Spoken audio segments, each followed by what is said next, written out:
What is up, everybody? Okay, so I don't. It's pretty obvious what I'm picking, by the way. I've had so many people like DM me asking me what I'm gonna pick, but I'm like, it's really obvious. But I will say, if I already had NP2 Tesla, which I do not, but if I did, I would probably pick Mordred, even though she's already NP5 because of this stupid fucking coin system. But yeah, let me see. If it wasn't going to be Tesla, what would it be? I mean, the competition is not very fierce, to be honest, because on my other account I already have Achilles and Gil. Yeah, it would just be Mordred if it wasn't I'm not gonna lie, actually, Fury, Ozzy's kind of up there just because like Achilles, like I said, is already on the other account and stuff. And it'd be nice to have Ozzy at NP2. So he's actually higher on the list than you might think. But yeah, it'd be Mordred after Tesla just for the coins. So I'm not going to talk about all the like drama and stuff very much today because I just don't want to, and I want to play the game. That's a concept. But I have just seen so many people defending the business model because they're like, oh, but if you get NP5, you get the coins for the 5 stars anyway. So it's not them trying to get whales to roll beyond NP5. But that's bullshit because you literally do not get enough coins from just getting NP5 for the 5 stars.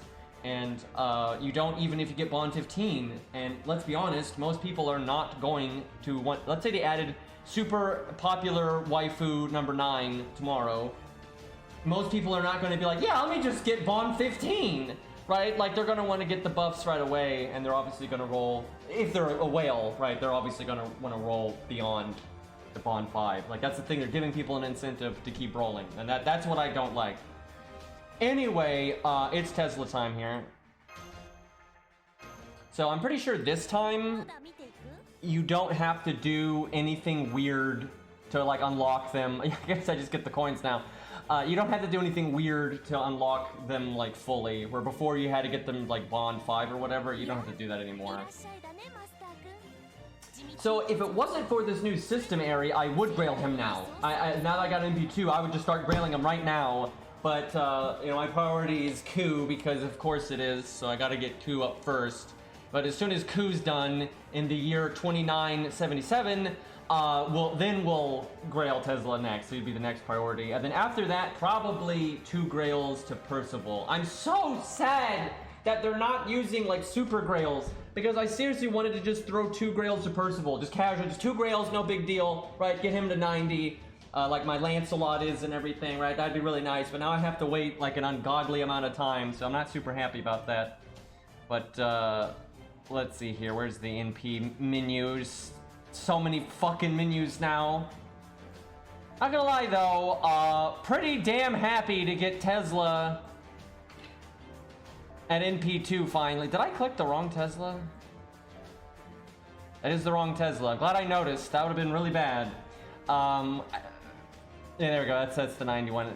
I wouldn't unlock though the 91, so it's not like anything would happen.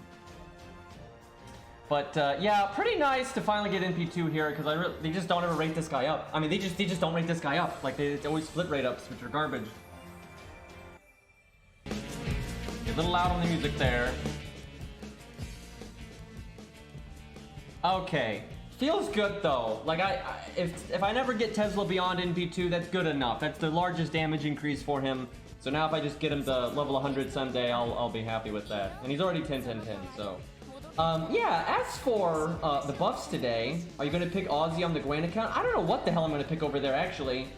Yeah, I don't know, because Achilles is already MP5. So I don't know, I'll have to think about that. I'll have to look at what that account already has. Last year it picked for Stheno, but I'm kind of happy with him just at NP2, so I don't need another one. Yeah, if they had story replay auto, because obviously there's the Canis interlude on the other account, but that's a bitch fight. You know, it's so much easier there. Although it's not that much easier there compared to Gajuna. Gajuna is the one that's way easier. But, you know, I want the real deal. It doesn't even have the voice acting. It doesn't even have the voice acting! Like you NP Zeus and he doesn't laugh at you. Like, that's not a fight. Like, this is nonsense. I would just like to point out how good that voice line is, though, because it is so different from every other voice line for when you get hit by an NP in the game, and that's so fitting for Zeus, right? Like, you know, he's laughing at you because you're so weak, right? Like, it's just, there's nothing else, no other like damage sounds like that. But yeah, I'll have to think about it for the other account. I might even pick Drake just because it's something different, and I think Drake's pretty cool. But Aussie is definitely a possibility. Like, that's definitely a possibility. Anyway, they buffed Aussie today. I don't know why, but they did, and that was. I'm actually confused about that, because they just buffed him. Like they just fucking buffed him. Like, yep, do it again. Fire another one. And so I gotta be clear about this. I've used Aussie. I've used my Aussie. I've used Fury's Aussie. I've used Loft's Aussie. I'm no stranger to using Aussie. I've used him plenty. I've used him in solos. I've used him in team play. I've murdered Demeter with Aussie. You know, we've killed Richard with Aussie. I've used Aussie for lots of things. In lots of different contexts. It's not like I've just used him for, you know, stupid shit. I've used him for plenty of serious setups, and Aussie is really good. Right before either of his buffs, he generally outperforms a lot of his competition. He does an amazing job at murdering things, and then his NPC, funnily enough, can actually shut down some boss gimmicks out there. You can murder Guadia with him with a very budget team, like easily. So he's always been a great rider. Then they buffed him, and it was always kind of a niche buff. It was still rather strong, and then now they buffed him again, and yeah, he lowers his own cooldowns. He makes the sun for 5 turns, so he can activate, you know, his own buff multiple times, and you can activate Gwen's buffs or Burgess buffs, so on and so forth. So yeah, a little ridiculous. I honestly don't know why they gave him such a large buff. because it basically means his other buff is even better, and then the cooldown thing is kind of ridiculous. And so they also buffed Matahari, and it's an okay buff. I just don't think it's not that it doesn't affect. You're not going to bring Matahari when you wouldn't otherwise. That's the problem with it. What they did for her star gen is now team wide, and it's 100%, and then she gives a 50% crit buff, which that's totally fine, right? Like that's totally fine. If you put that on a unit like Caesar, that would be godly. But on Matahari, it's not that. It's like, and here's why. First off, Matahari doesn't make stars, which is kind of sad because she's an assassin with a quick deck. But I mean, she just doesn't make any fucking stars. And so if she shows up from the back row, or you cycle her, or you're using her turn 1 even, you don't. On her own, she has no way to enable the team to crit. And a lot of the things she's going to work with aren't going to get that much out of the star gen up. It's not like it's bad, but it's not particularly good. If she makes the cut on the team, it's not going to be because of this buff. You're going to bring her because you need the 40% damage up and or the skill seal. That is why you're going to bring her. And if I'm speaking from experience, that you don't bring her very often because of that, right? I would have liked them to have given her a buff that was so good that you brought her for that buff, and then all the stuff that she has there originally is just is like a bonus, right? Because that would allow her to be like a staple low star. And she is a good low star as is, but she's absolutely not a staple one, and this doesn't make her one. But it's okay, right? You're not going to complain about an extra ability, right? It's not like it's a bad thing. Yeah, Charlotte needs a buff pretty bad, but you know, what are you going to do? But yeah, it's like I don't see Drive-By Matahari being like meta because now she has Star Gen and a crit buff. Because if like it's like when you think about it practically, what kind of team is going to use that? Like I seriously, like I know budget units really well, and I'm like, there's no world where I'm just gonna now slap Matahari on a team that I otherwise wouldn't, just because she has Star Gen up and a crit buff. That just doesn't. If I wanted that, I would rather bring Caesar big time, because you know he could do more damage himself, and he has more straightforward team support and that kind of thing. And mainly because also Caesar just does insane damage on his own. Now, what is making Matahari better? And this is legit. This I think actually makes Matahari quite a bit better, and this probably will get me to use her more. Some we'll see. At least I'll attempt to use her, and if she doesn't make the cut, she doesn't make the cut. But it's just this new system, because she's a low star that you will be able, no matter what, you don't have to open your wallet to get her passives. You don't have to grail her. You don't have to do anything special, and you're going to be able to get Matahari's passives. Look, I'm already at 95. Right, and because I'm not planning on grailing her, I might as well use the coins on her. Like, I might as well. I mean, it doesn't matter. It does not matter how casual you are. You're going to be able to get Matahari's passives eventually, and the starting in P1 really helps her, because now if you just have a vanilla K-scope, not an MLB one, because an MLB K-scope is very rare. Most of the player base doesn't have one, but most of the player base does have a regular K-scope. And the longer you play, the more likely you are to get one. And then now she can just use a regular K-scope, doesn't need help from Asclepius, doesn't need help from Hans, doesn't have to wait a turn, doesn't have to wait 2 turns. She can just immediately NP with no help from anybody. And that's super good, because that's more damage up for the team, that's overcharge for the team, that's potential for charm. That makes her much better. I actually think being able to get this passive is a bigger boon to her than her buff today. And I would say by a lot. Because being able to just casually throw out her NP like that that's big. And if you don't need the NP, you can just give her a different crap that, since you're not losing anything. This passive is free essentially. So that's quite nice. And so the combination of this new passive and her buff, she is absolutely better. Like absolutely, she is a better support now. I would like to see her get one more buff though, and one that works with the buff that she got. Kind of like what just happened to Ozzy. Ozzy's NP buff makes his other buff better. She kind of needs that, right? She needs a way to use this crit thing and have that work smoothly with the team. Because people were like, oh, but you could use Matahari with Mozart. That's not normally a good setup, right? Like if Mozart's on the team, right, that's 1 slot on the front row. And then if you have Matahari, that's 2. You only have 1 slot left. You're not normally going to want to do that. That's just not normally worth it. Let's say you're fighting a big Saber boss, you're using Robin, you got Robin Mozart. Matahari's not the right pick generally. David's going to be better. You know, just any other archer is normally going to be better. Asclepius might be better if you're going to need survival. It's really hard to just slap Matahari on that team and have it actually work, right? The practicality is kind of meh. If she makes sense, it's because of her other stuff. And if she does make sense on the team anyway, and this is a bonus, then, you know, sure, great, why not? But I think what you're going to have a lot of the time is if I did a typical budget setup with Matahari for Guadia, the crit in Stargen is just, it's going to do nothing, right? Maybe make 2 more stars, you know, whoop-de-doo. It's just never going to amount to anything. You know, you're not going to be able to, especially on budget teams, you don't really make stars in like a typical way. Now, I will say, someone said this earlier, and this is actually true, because I've had experience with this. She does have some nice synergy with Darius, I gotta say, because I've seen Darius with Stargen buffs, and it's ridiculous. Because Darius has a 10 hit count NP, it's just Buster. But if you give him Stargen up, he can make 50 stars easy, like really easy.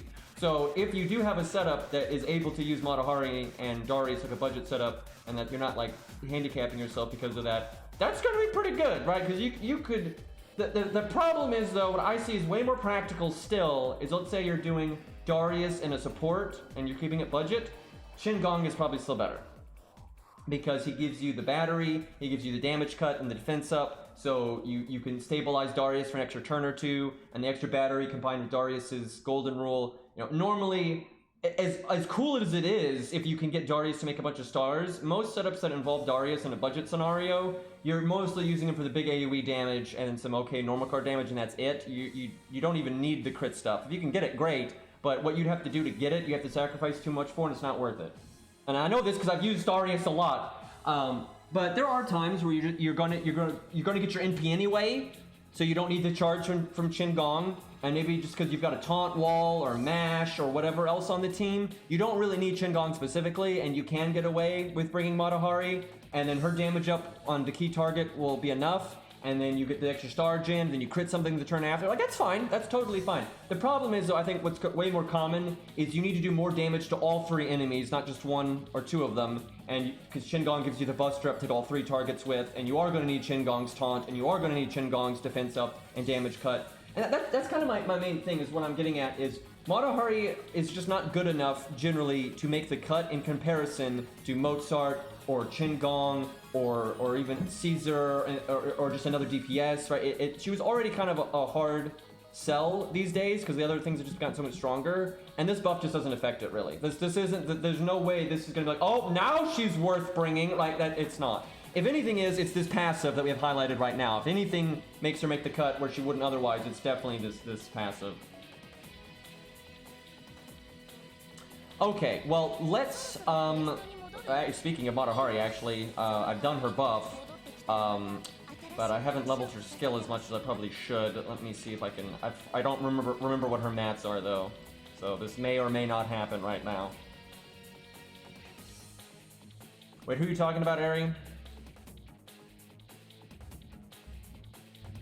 Okay, where is she? In before, I don't have any of the mats to level her skill, and that is why she's not popping up. The fuck? I don't think she's 10-10-10 or anything. Look at all these 999s, by the way. Too many servants.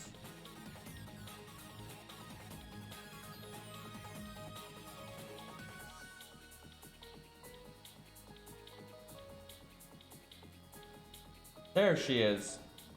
Okay, that's nothing. Gears. Imagine needing gears. I'd love to use Tesla for something today, but I'm not sure we have any content worth using them on. We'll look around though. I kind of want to do an Aussie team or a Matahari team first. Help, I can't get Charlotte and FP summon for coins. That's very unlucky because she's a 1-star, so she is the easiest thing to get. So I would use Aussie for the Demeter fight, but you can't summon supports. And if I want to really show off Aussie, I want to use like Lost or someone who's got like a big one. Because mine's NP1, right? Mine's nothing fancy, so I want to use a better one. Yeah, we could fight Richard, but he beat Richard anyway. He already beat Richard without his buffs, so now that he has his buffs, he's just gonna slaughter him. Although maybe we just do that for comparison. That's right, Ace. That's right, Ace has one. If we can get that one, we'll use that one. But yeah, sadly I can't use him for Demeter, even though I have used before his buff. I've used my Aussie for Demeter, and it works fine. Like it works completely fine. But it'd be hard for me to really show off his value that way. Yeah, he absolutely destroys Demeter, and again, that's before his buffs. So with the buffs, it's ridiculous. So I've used over 1 million FP, and I got Q twice. But I mean, I'll take it. Okay, let's see. Do we want to do Richard, chat? Do we want to murder the dragon just to show off? And thank you, Al24, for the chaotic Al24. Thank you for the 2-month sub, man. All right, let's do it. Why not? This UI is getting out of hand. Yeah, I wish I could summon a good one for Demeter, because that's a very applicable that is a completely applicable place to test him.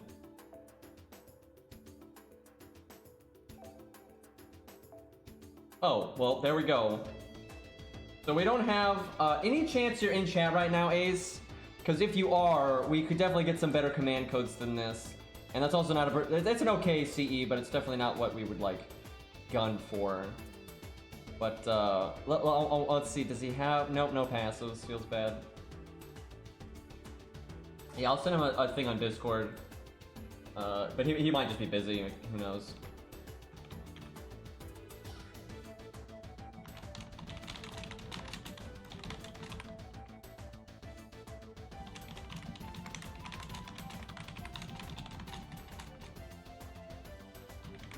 Alright, I sent him a message. So I feel like we should do something in the meantime, right? Because even if he is able to, it might take a second.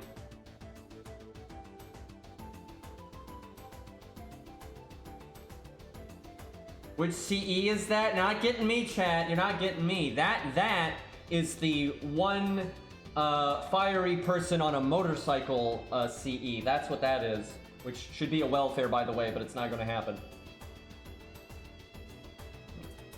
Does anyone have Vinch? It'd be kind of interesting to use her in a solo. Look at that Zerk with the level 101 there. Lost does. All right, let's see. She's an assassin. I hate the button. Oh my god, fucking tuna can up in here. I was just talking to Lost on Discord, so I'm hoping he's logged. There we go. Okay, can we get, look, she's already got the passive. Can we get, a different CE Lost? Just, you know, like, whatever you got. You know, 50% starting NP or whatever. I wonder, we could risk it, and we could try to go no starting NP. And try to get our NP in time, because we do have the passive. But, it's pretty risky.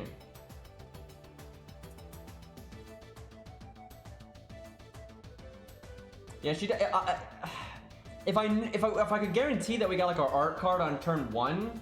Okay, see now, so we need command codes and everything, right? So now I kind of want to use someone else while we wait for Lost, right? We got like a whole line going on here. Could use Mata Hari. I'm sure she'll do really good in a solo, right? She's totally a solo unit. Also, how does Mata Hari not have an animation update? Like, she's pretty popular for a low star, and she's been in major events several times, and she just never got an animation update. Like, it's really weird, man.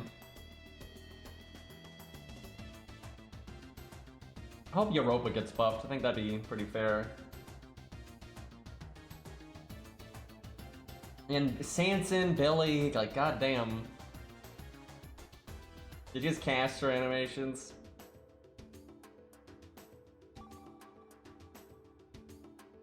Look at this green 2 god not upgrading Fuma's NP. It's because you have to beat Shimosa, and I don't want to beat Shimosa, because then I'll get Musashi's other NP animation, which I don't like. Now, what I could do... No, I really couldn't do that. I was thinking I could, like, edit it in videos, but because, like, the purple laser beam part is, like, shows the damage, you really couldn't edit that, which kind of sucks. Yeah, we got no animation updates. I gotta say, that was pretty disappointing. So I cannot stand the UI changes with this update. They suck, and I do not want FGO to be like this forever. Like, I swear to God, they need to change this. It sucks. Like, not just this button here, that's the least of the problems. It's the fucking passives coming up on the team screen. It's awful. Like, Jesus Christ, it's awful. I like how Lost just, like, redid stuff, and then now I can't summon them. But, like, I absolutely hate having... how it switches between like the passives and the regular skills like you get in like an event, right? Like, it sucks. Where is Lost? What happened? Oh, he's lost, right? That it all makes sense, right? We're just the lore. This is ridiculous. Why is Lost gone? Like, he just updated like CEs and stuff, so he just logged in. This is why I like my friends list being 15 people. I would, like, kill to have it back to 15 people. It makes life so easy. Oh my god. This is so dumb. I also like how there's ventures everywhere, but most of them suck. This is ridiculous. Any chance Aussie is ready? Not yet. He's getting there, though. I can see Lost is updating it, so he's getting ready. Literally, whichever one pops up first, we will go with.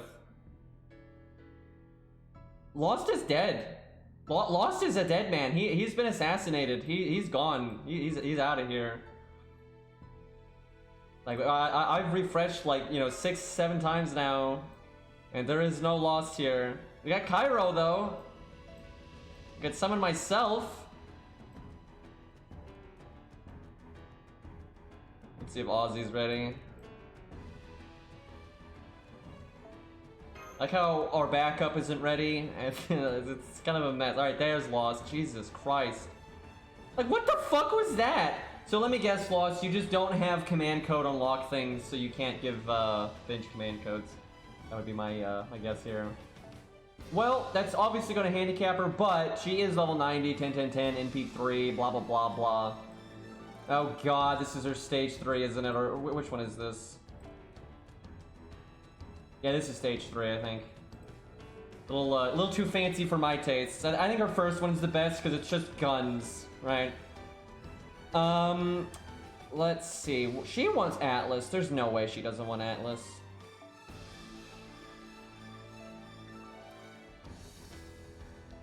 Get Arash on the team.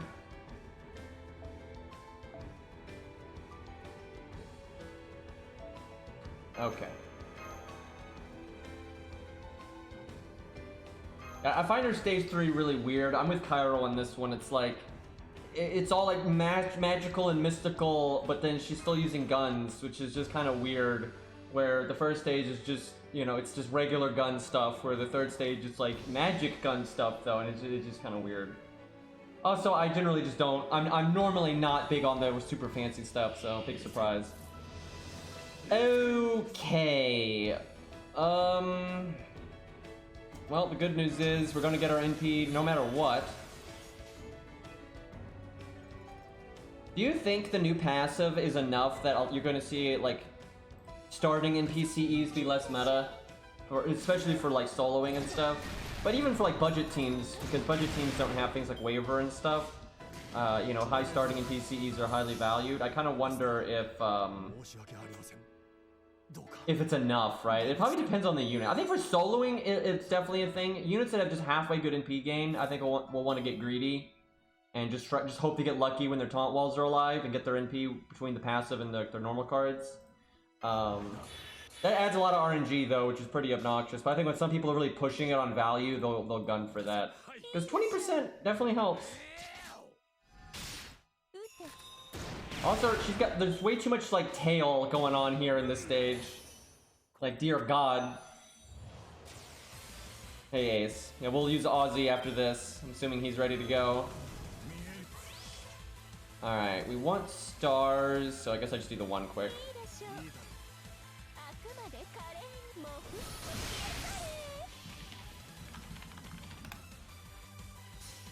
Alrighty.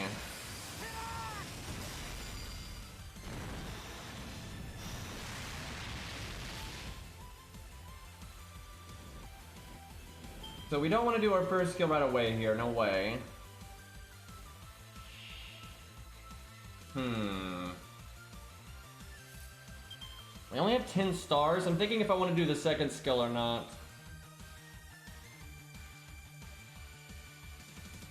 I mean, all it is the stars and the NP.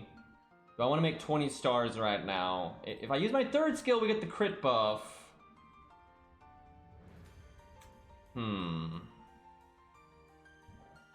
I think what we do is we third skill and then second skill, first skill next turn. 2080. I mean, I could pretty much guarantee crit if I do the second skill. Nah, I'm doing it. It's not bad. It's not a bad time for the NP gain. Like when we smack. This is fine. This is fine.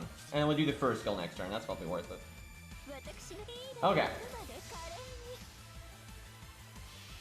She'll be good with the Merlin command code on a Buster card, because she'll get 20 off of one Buster card. This thing reminds me of a Tachikoma from Ghost in the Shell.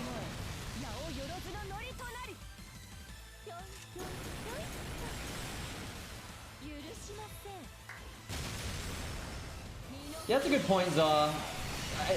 For Canis, the Yang CE is pretty meta for her anyway, and so the passive definitely with her buff, that's pretty good. Oh my god! I thought I was big braining. I was not big braining. Fuck! I don't even know if this is worth doing now. 97%. Well. If you had the Merlin CC, it would be big brain. Yeah, the Merlin CC would have done it there. Because then we would, not only would we NP again, but then we could do the battery again. And then we can, next turn our skills are back and we can do it again, right? It'd have been pretty great, or unfortunately here we got just, wasting.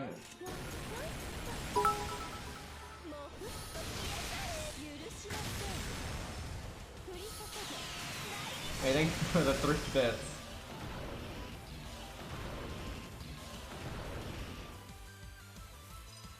So, to be fair to her, she's basically a scatty style support that also does damage herself. That's pretty much what she is, right? Because the supports that do well here are the ones like Merlin and such, because they're very long-term oriented. So, of course, they do really well here.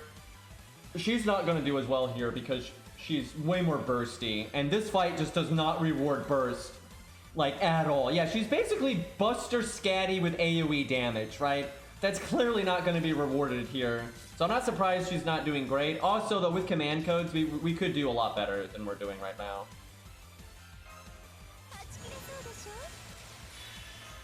Because, make no mistake, she is a support. She is not a DPS. Like, she's a support that happens to be able to do damage while she's at it, right? That's very much what she is. That being said, though, if it is a fight that rewards an assassin and AoE, she'll do fine. Like, she'll do totally fine. This is just, I mean, most AoE assassins will get wrecked here anyway, let alone the support one.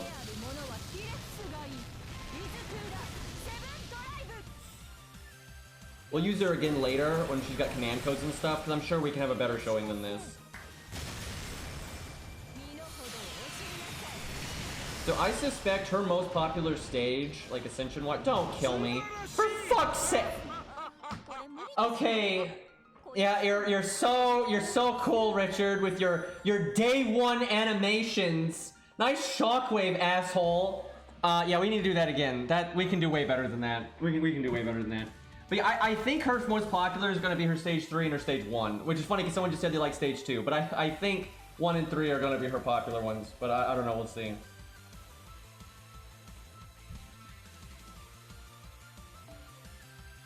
Yeah, her stage 2 looks really weird to me. It looks really weird. I mean, clearly she's not my kind of servant style-wise, so I don't think I'm surprising anyone that when I say that, you know, it's not like any of her stages are that great.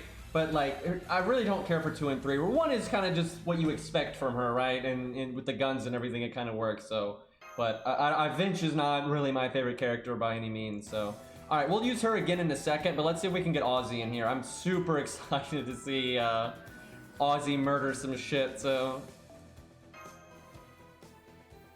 I could see them giving her, like, a costume for at least one of her outfits at some point. I could see them doing that, because she has so many. But because she has so many, they're never going to do them all. The only way they would do them all is if she became the most popular character in all of FGO.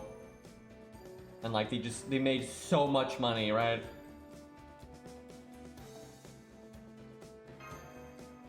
There we go.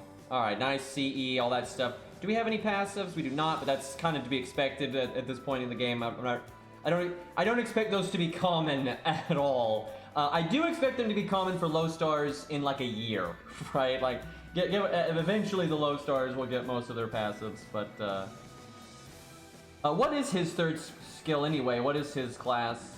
Like, what's it? Which class does he get bonus damage against? Yeah, Nero's got a lot of costumes, but Nero is also ludicrously popular, so... Archer? Well, that wouldn't help us here anyway. I will say this, in a practical sense, most of those third skills suck and don't do anything. However, from a fun standpoint, I actually think they're gonna be kind of fun. Because I've bitched about this a lot, where you get, like, there's events going on, or a main story, where it's like the fights are not hard enough to, like, take them very seriously. Right? But they are hard enough that you can't be like, LOL, let's do it with the, you know, like try to value check people at neutral, right? Where these, if you happen to have the passive that lines up with the content, but you're not counterclassing it, that's kind of a nice middle ground, right? Sometimes. So that'll be something fun to mess around with, I think. But some people do have good ones. And I gotta say, they did throw someone a bone, and that's Hyde. I'm not kidding. They very much threw Hyde a bone. This is, I think, was absolutely intentional. Hyde has one of the best third skill passives because his changes when he transforms, and he gets bonus damage against riders, and you're supposed to use him against riders because he starts as an assassin, and he's by far the best when he's fighting riders. And so when he transforms, he gets just universal 30% damage forever against riders, and that works with his constant buster up. So that actually helps him. That's a much bigger buff than what pretty much everyone else gets from their third skill passive. So that's something. It's not enough to all of a sudden make Hyde good, but I tell you what though, if they ever buff Hyde again and give him something really good, and that is in combination with his third skill passive, that we're getting somewhere, right? We're getting somewhere. So that's nice. I'm actually happy about that. It looks like the two like kind of normal units that they threw a bone to like that is Hyde and Stheno. Because they basically got a style of passive that no one else did, where they actually get to counter the thing they're supposed to counter, where no one else really does that. The closest ones are like the people that have counter class. Some of them do that kind of thing, but... Oh, and then MHX. I will say, MHX got... They really helped her out a lot. Because she's already good enough to almost be counterclassing sabers. And then now that she gets the just constant, every turn, no matter what, extra damage, she basically is a berserker against sabers, but a little bit better because she doesn't take that much damage. So she's in good shape there. Like, obviously she's still not quite as good as like the best archers, because the archers will take so much less damage from the saber, but still, that's good. So yeah, MHX got a real bone there, Hyde got a bone, Stheno did. I guess Kiara did too, because Kiara's got her regular passive, her anti-ruler and stuff, and her third skill is ruler, so. A few people actually got some nice stuff. Most people didn't though, and it's kind of a waste of space. Okay. Is it bad that I want to challenge quest with our regular, just completely regular Artoria though, so I can use Mordred's passive? Because that'll be kind of fun. Because she still gets her NP bonus damage, right? So that's still a thing, and then it's going to be with the 30% attack up against Sabers now. Yeah, anyone that got versus Berserkers is pretty good. I'm not sure it's as good as like what Hyde got, or what Stheno got, or what MHX got, but it's still good. They've become an excellent Berserker killer. And for some reason, Ku got the anti-Berserker, so... I think the next best one, though, is probably Caster. Because you got Origin Bullet anyway. So you could Origin Bullet, and then have Caster, and then now you're almost an MHX for a Caster on any unit, right? So the Caster one's kind of decent. And I guess the Assassin one too, because let's be honest, a lot of times if you don't have some of the rarer units in this game, you go neutral against assassins all the time anyway. I mean, I wish I was kidding. So I think the 1 to 3 star account is a really good example of what like the game kind of is when you rip it down to its bare essentials, right? Because like that account has no luxury whatsoever. So you are forced to use the best thing that you can do with the budget units. And the most valuable unit we had against Lee was Ku. Like, but easily, like, out of all that shit we were using, the most valuable unit we had there was fucking Ku, right? And obviously, you know, Bedivere units like that sometimes can do well against assassins when you don't have good alternatives. And so, if any of those units that are already good at neutral anyway get versus caster, or I'm sorry, versus assassin bonus, that's no joke, right? Like, that's no joke. I'm not, I'd have to look though, I'm not sure if any of those staple low stars like Ushi, 100 Face, I don't know if any of those got anti-assassin. The wiki's got a whole, I can check, it's actually really easy to check. Give me just a second here. And they've got like a section on the wiki where you can just easily see them all. Okay, so that is Saber, blah blah blah, Lancer, Rider, Caster, Assassin. Okay, so for the low stars, we've got Phantom of the Opera. Oh yeah, we're good guys. All right, that's the one. Yeah, when we're fighting, you know, a Lee in Lost Belt 3, just bring Phantom of the Opera. He's gonna carry, no problem. Okay, we got Matahari, Jin-Kei. This isn't looking very good, by the way. Like, Jin-Kei is not one of those 3 stars that you bring when you have to fight at neutral because her raw value is so good. She's absolutely not. So yeah, no, this isn't looking so good so far. William Tell, okay, Robin. That's all right. Robin's one of the better raw, you know, raw neutral value ones. He's not the best, but he's okay. And then Caesar. That's pretty good actually. None of the really good ones though. It's none of the like the real standout ones like 100 Face or you know, Ku or whatever. So it's okay, but nothing really worthwhile there, unfortunately.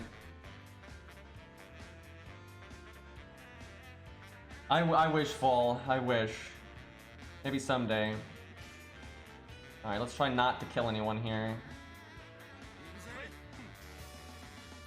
The thing is, even if it's a king assassin, she's not going to do better than, like, Babbage. There's no way. Like, there's just no way. That's the whole problem with her king niche. Is if they're not a writer, she's in no world worth it. Like, with Carmella, there are times that Carmella is just awesome, even if she's not counterclassing because of the female thing. Especially against extra classes. But Jin-Kei is just not good enough. She's just not good enough of a unit to be like, oh yeah, she's neutral and against kings, so I'm gonna bring her. Like, no, you're not gonna do that.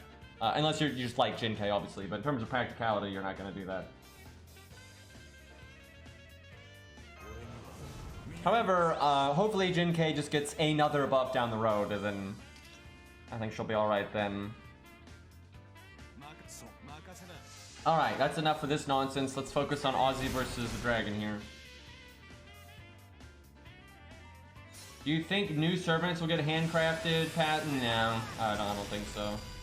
I think they're just going to be the universal ones, and that's that. Which I think is a mistake. I've seen people say, oh, it's been too much work to handcraft them. I don't think so. First off, they had an insane amount, because most of this stuff is just numbers. It's not like there's not a whole lot going on with these outside of just the numbers. So they've had a long time to work on these. And yeah, there's like 300 fucking servants. But again, this is what you pay people for. Like Jesus Christ. I do not think it'd have been too much work to handcraft them. I think it'd be too much work to handcraft them if you only had like, you know, 5 days to do it. But they should have had way more time than that. And it's not really labor intensive, right? So I don't think it would have been that bad to handcraft them. I mean, for fuck's sakes, you give me enough time and I think I could figure it out. Like, Jesus. And I think it'd just been, I think they would be so much more fun if they were handcrafted. Like, I think the system would be just so much better if that was the case. Okay. Let's see here. Well, we're definitely NPing. So, that's a little awkward, though, because we want to wait for the sun buff. I guess we just NP and we don't do anything. Like, I think we don't cast any skills and we just vanilla NP here. And you know what? I'm a art. Boy, that's kind of, I like that though. That kind of mixes up how you would play him. Because we're not going to art every time by any means, but there are times that that's definitely going to be right. I like that. But yeah, I think this is the right play. Normally you would BBB there and stuff, but I think this is. I definitely think what I'm doing right now is the right play, so that's good. Oh, and look, Ace is Ace thinking ahead here. He did the heal plus on Art, and so now I'm gonna take damage, and then I'm gonna heal. So although we're probably gonna, to be honest, we're probably gonna heal for so much, we're not gonna need the heal plus. But we could have been crit there. It could have happened. Oh my god, I'm not gonna lie, I cannot wait to use Burgess, Gwaine, and Aussie together. That's gonna be a trip, dude. I guess I cast this right now. So there is another direction though where you do cast your skills early, especially if there is sun on the field naturally, because then you NP and you get the cooldown reduction right away. I think our next NP, the cooldown reduction is gonna whiff. I think the way the timing is gonna be, which makes me think I should not have used Atlas there. Unless I get my NP right the fuck now, which I am gonna try to do. That's probably worth it.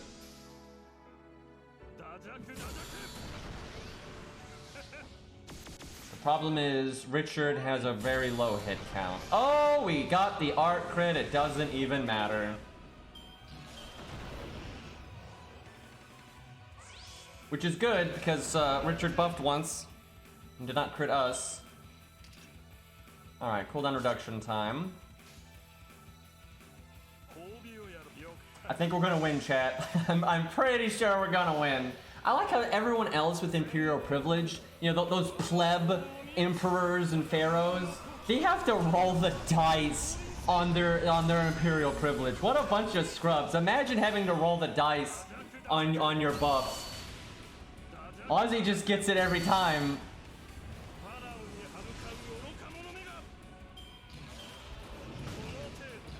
At least you can use the command code on everyone else, but then there's still some RNG left, which is kind of annoying. Now, let's see. Do I cast my first skill right now? I think I do, and then I want to use the heal boost. You know what? Even though I've got all that damage, I kind of want to do Art Quick Art. Or even Art Quick or something. Let me think. Next turn, I'm going to Battery, so I need to be within 20. You know what? I'm going to do it. I got the Merlin command code. I'm going to do Art Quick Art. That does suck, though, because we've got the 2 Buster crits, and we have the Buster up. I would double Buster up, triple attack up. The command codes. I don't know. Maybe I should have gone for a Buster. If we had landed a Buster crit there, that would have been insane. Like, that would have been so much damage with the doubling up on the crit buff. Richard, what are you doing? Okay, no, it doesn't matter. Sorry, we're going to get our MP anyway. It's 20%. I don't know what I'm thinking. 4,500 heal, though. Oh my god. Okay, now we Buster. Oh, I like this. I like this gameplay. This is great. This is bullshit, though, by the way. This is super bullshit. The synergy between his own kit is just really good, and it has extra synergy with command codes. Like, characters that can capitalize on command codes normally just get something. 81k, and that's when we don't have... We're not counterclassing, we didn't have the double buff like we could have had. This is ridiculous. We're just bullying right now. I would just like to remind everyone, I'm not exaggerating. This is so serious. Most units at class neutral here that are just like straight DPS units don't do so hot here, right? And if they win, they're really pushing it. And a lot of them don't. Like, even 5 stars, loads of 5 stars don't beat this at neutral. And he's just slaughtering it, right? He's just casually coming in here, throwing pyramids at people. This is absolute nonsense. I mean, I haven't even used our invulnerability. Like, this is just casual shit right now. So, I think, I need to check, but I've heard that the wiki was wrong, and that, the Mozart mask command code is, not a 10% chance to do crit down. It is just a always 10% crit down.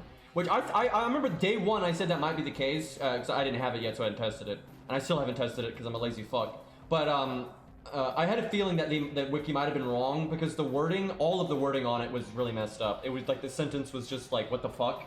But I'll test it. We'll test it now. We'll do actual science and just go see. because there's been conflicting reports, and I just haven't bothered to equip it to anybody. So I'll slap it on somebody, and we'll find out real quick, right?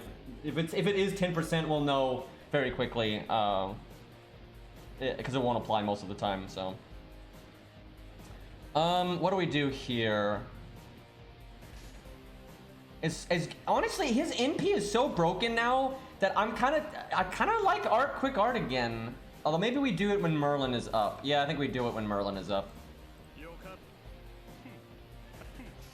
Like, you still want to take the damage while you've got it. You don't want to wait. You don't want to waste the crit buff and stuff. That doesn't make any sense.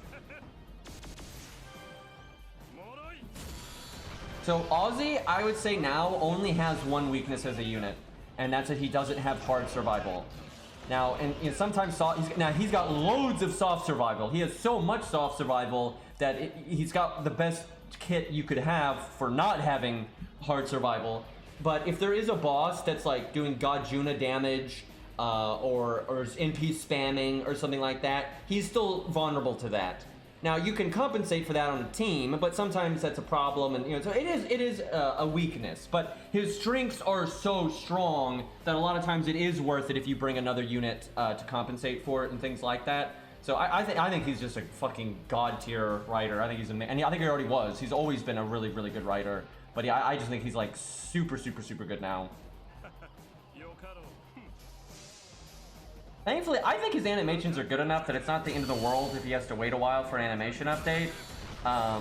Some people really don't like his animations, but I think they're fine. I think they completely fit what he does lore-wise. You don't really expect Ozzy to be doing like backflips or anything. His character sprite looks fine. He doesn't have big head syndrome or anything. 98% though. Oh my fucking god. Anyway, so yeah, I think it's fine. I don't think it's a big deal. Now that being said, if he gets an animation update, I'm not gonna complain, right? I mean, I'd be happy if he does. But so next turn we can get like all of our health back again. Man, I wish we'd gotten our NP there because we don't have the sun, and I would really like to have the sun right now. Because we're so close to ending, though, I could probably just cast his first skill anyway. I don't think we don't really need his other buffs. Normally I would not do that, but I feel like it's fine here. All I really need to do is get the heal boost buff. Alright, I gotta be ready to zeet the app because we're near victory. I'm actually sad because we're about to like give ourselves a real shot in the arm where we're gonna go back to really high health again. But the fight's is over, so. Because we're going to get the giant defense up again, we're going to get the big heal again. But I might as well just throw it out now. Because like what I would do is you would invulnerability here, and obviously we take no damage here, and the next turn we would third skill, and we would just impede, so we're happy to get the battery, then we do our second skill again. But yeah, we might as well just use it now because the fight's over. Okay, well, easy win. I'm just ending it now because we know we win, and I don't want to risk accidentally losing the stage because we got invulnerability and everything. So yeah, that was a very good performance, and he could have just kept going. Like he could have just kept going. Not only did he win faster, but I think I could go faster than that. I think I messed up a little bit there. I think I should have maybe gone for crits just a little bit more. You can also mess around a bit with command codes. Let's check the all slot. Okay, give me a second. But yeah, I think he could go faster than that still. So, you know, Ozzy's just so good. He's so fucking good. He's so strong. Honestly, let me look at his competition real quick. Because, you know, obviously, who's the best DPS a lot of times will change depending on what supports you can work with and what niches are available. But just for pound-to-pound value, I think he's the best single target rider in the game. Like all rarities for 1 to 5 star. When I look at, I think for just straight pound-to-pound value, I'm looking at it and I stand by this. I think Ozzy is the best single target rider in the game. He's just so fucking good, and like he can work with budget, he can work with whale stuff, he can work with Merlin and Vinch and stuff like that, no problem. He can work with Waver, you can work with Hans, like great with Hans, right? Just like if he's the only rare thing on the team, like you're a newbie account and he's your only rare thing, no problem. Like no problem. It's like, oh, he's not one of those units where it's like, oh, if you don't have the OP supports carrying you, he doesn't work. Like no, he works just fucking fine. And then he can excel even more when he's got those really good supports. I think he's so good that even if you have to bring David or something for the hard survival where you really wouldn't want to bring David, you don't care. Like, Ozzy's so good that any value you lose for, like, David being the wrong kind of unit outside of the hard survival, you don't care, because Ozzy's so good. Yeah, I'm looking at this. I really think Ozzy's the best single target rider, for sure.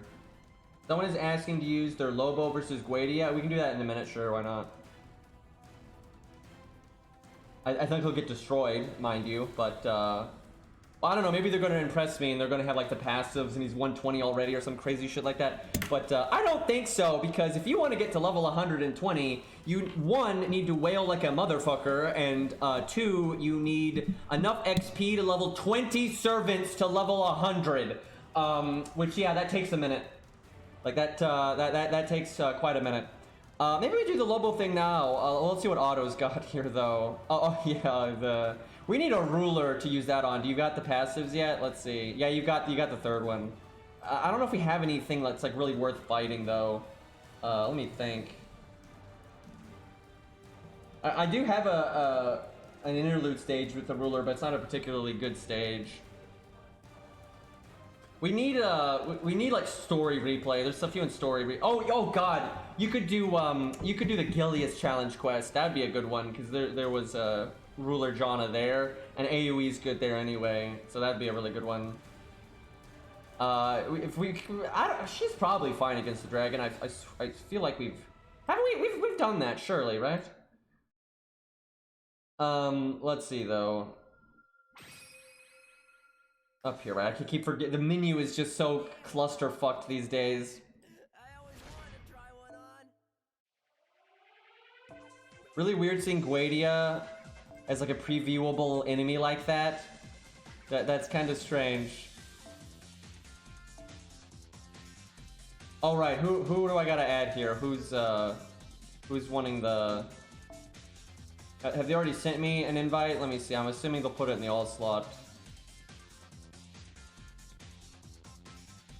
I normally remove the Japanese people because they normally are just random sending me invites, which honestly I wish I could add, because if they want to use my units, like, that's totally fine. It's just I have too many friends as is. Can we thank you Phantom for the resub, but can we please get a fucking friends list update? I have enough. I can add 107 people. I would love to be able to add 107 people, right? I would love to be able to do that. But it's just so impractical. It's so impractical to do that. I think I have no randoms on my list. Yeah, that same here. It's not that I have a problem with them. I've seen plenty of randoms that I want to help out or whatever, or they have cool units I'd like to try. It's just there's just too many. I know too many people, and I want 15. I want 15 people on my friends list, and I have 48. So that kind of tells you the problem. You have to refresh for it, the Lobo, I mean? Okay, let me, just do something stupid here. Let's see, what's something stupid? I just clicked the wrong button. Yeah, that ain't gonna be a thing for a while. Apparently, though, the rest of the story is just gonna be in this story, so after the time gate, that's probably it for Lost Belt 6. But it sounds like there's gonna be a bunch of fights at the last second. That's kind of disappointing. That's not. Oh, you know, let's test out the command code. That's what we should do. Yeah.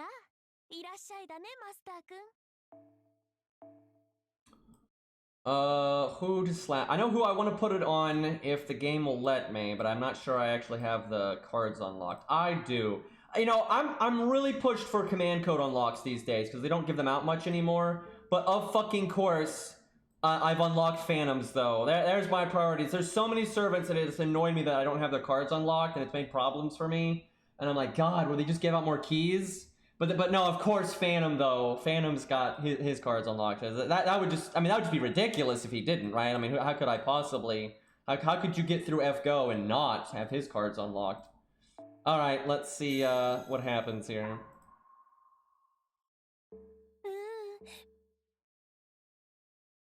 Yes, you can remove them, but you have a limited amount of removers, and I'm almost out, and then you have to pay for the QP again. I don't know how people don't understand why that's not a good thing, right? It's because they don't respec as often as I do. Like, yeah, I don't want to spend 1,000,000 QP over and over and over again on the same unit, no kidding. Like, it's very expensive unlocking command code things, and if you haven't noticed, They keep adding system after system after system that wastes your QP. I used to have like, always have like 500 million QP. That is not a thing anymore. Ain't nobody got QP anymore.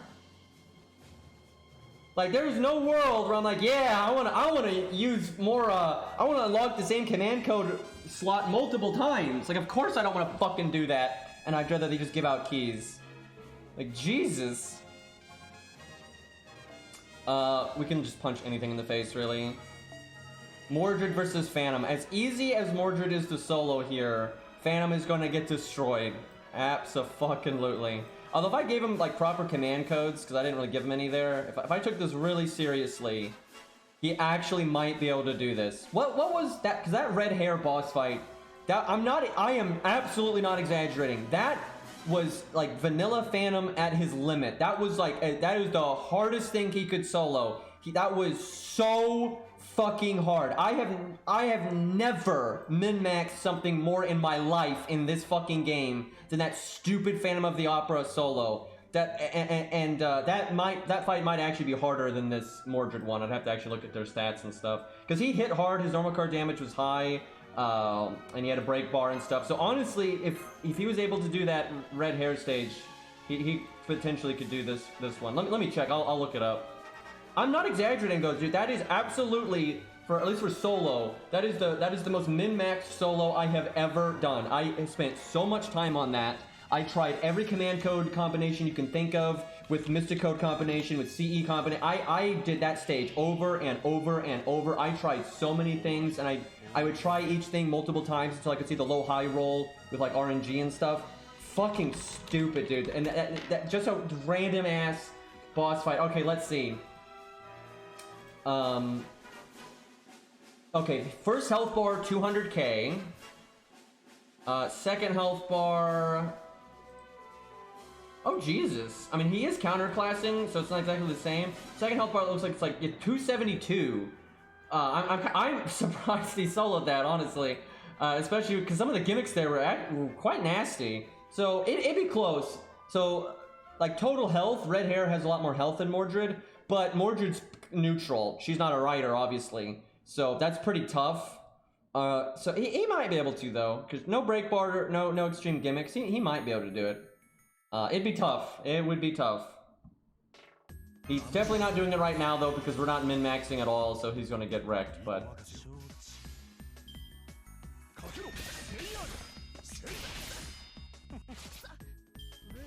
So I kind of want to use Ozzy in a team setting, although it's not like it's a mystery how his performance is going to be. I've used him in a team setting quite a bit before, and obviously it's going to be even better now, so it's like he's going to perform well. There's no mystery there, but I still want to do it at some point just for funsies. I wish I could use him for Demeter. I'd love to do a budget setup where the only rare thing on the team was Ozzy. I think that's a really fun way to show off just how impactful he is. Alright, just for shits and giggles, I might as well, you know, at least put some effort into what we're doing here. Should have cast this last turn. Alright, obviously we're gonna have to use the command code a few times in a row here to confirm. Because even if it is 10%, you could just get lucky, but I suspect that it does apply every time. It'd just be too bad if it didn't. And the translation just sounded like it was messed up. Okay, yeah, that's already making me think that it's gonna work.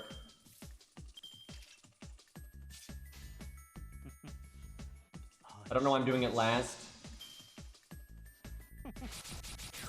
Okay, yeah, we'll do it one more time, but yeah, I'm pretty sure it just works. Every time. That makes it way better.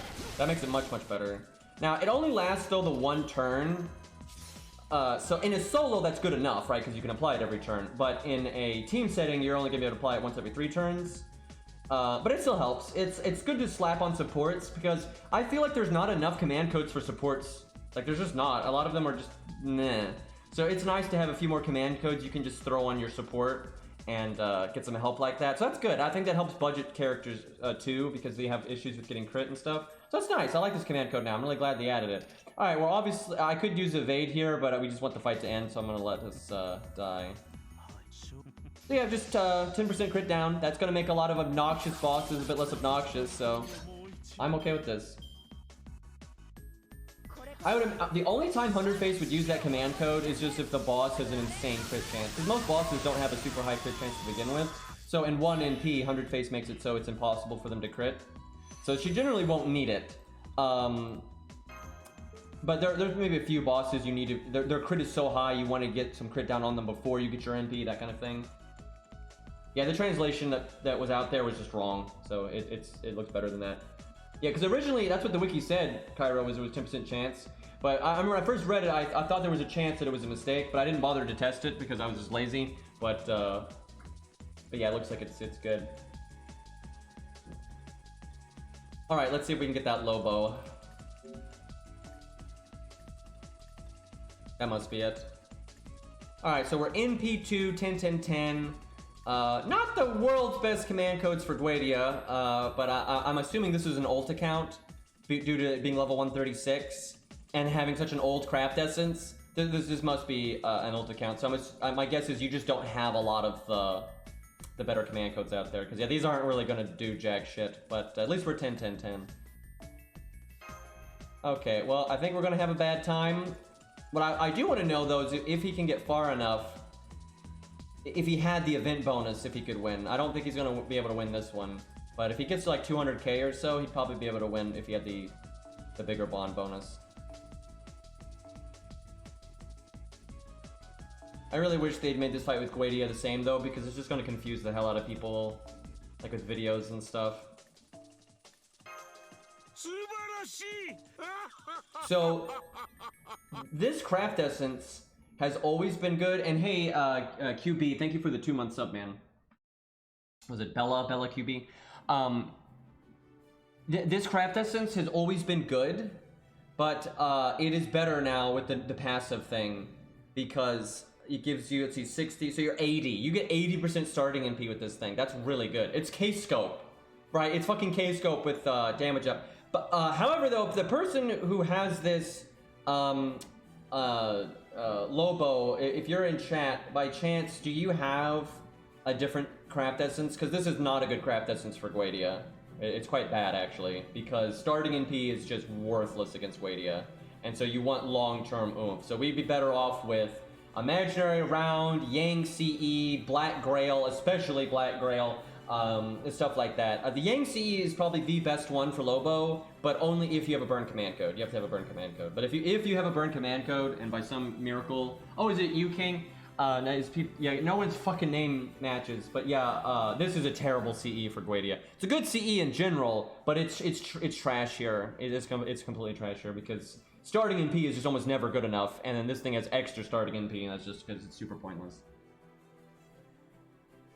While we wait for that, though, let me... Do I already have the team? Yeah, there we go. That's it. Well, not quite. Hold on, we gotta do this. By the way, Ku soloed Guadia a lot. So Ku could solo Guadia with the 50% damage bonus instead of 100% if you use the Yang CE. I did it, and it was fine.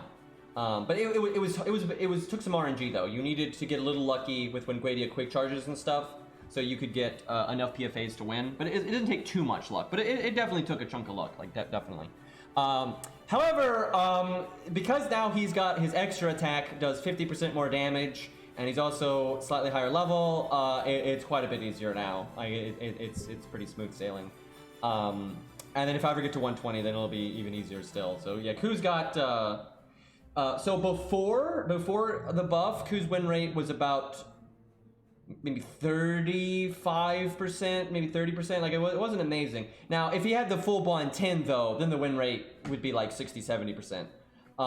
But now his win rate is like 50% or so, maybe even a little bit higher than that. And the reason is because he doesn't really need to crit anymore, because it's still, you want to crit some, of course, but you don't need to crit as much because your extra attack is doing more damage every single turn, and it just starts to add up. So the total number of crits necessary is just lower than it was before, and it just makes your win rate higher. You still, though, pretty much though, the RNG just comes down to when Guadia quick charges.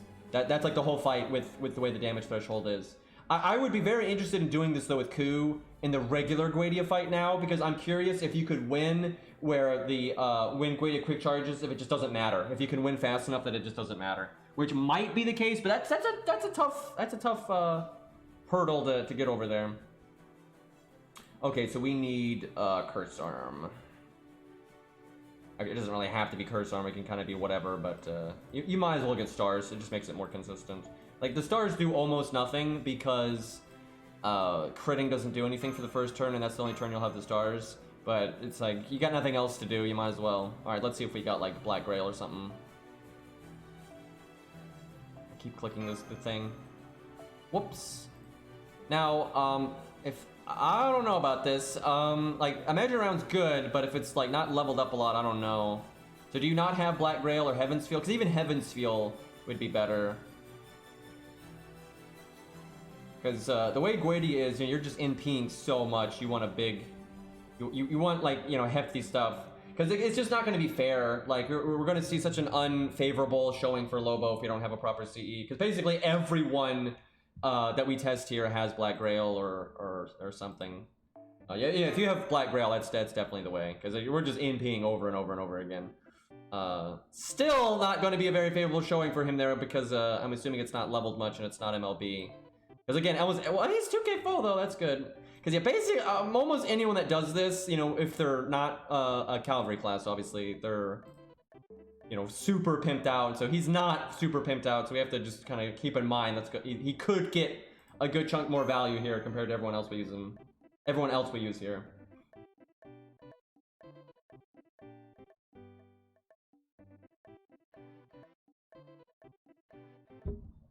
Okay. So, a few things. So, his CE, you know, is 20% less damage every time we use it. Lower attack stat. He's missing 50% damage. A lot of stuff here, so we'll see. I think if he makes it to, like, 400k, or maybe 350, I would say he's probably can do it when he actually is, like, set up right, and we got the full damage bonus and everything. So, we'll see how far he gets here. The thing is, I fucking hate Guidia, dude. It's like, there's just, unless you're fucking Coup, or someone just so much survivability, or like Hot Wheels with just so much damage that you can win without, regardless of some of the RNG, there's just way too much RNG in this fight. Because it's not, everyone's like, oh, it's his Buster card. It's not his Buster card. It's if he fucking quick charges. Like, the difference between him doing a quick attack or literally any other action, the difference, the effect that it has is so big that the average, like your average is just all over the place on your performance here. Dante's can do it if he gets a mega good luck. That's surprising because he's AoE. I'm surprised by that. That makes me think though, if Lobo gets good luck, he can do it, but it's just gonna be luck. Like, but that's everyone fucking here other than cavalry classes. The reason why cavalry classes don't really care about RNG is a decent cavalry class that's been maxed out, they can 2-turn Guidia for the most part. Like, 2 big NPs from them and they're done. So if they just have like a evade skill or invulnerability or guts, they're just done. Like, they're done so fast that they don't care if Guidia's been, you know, quick charging or bustering or whatever, because like, they're just wham bam done. But with like Avengers and stuff, Avengers have it better than night classes by quite a bit, but it's still pretty random for them to.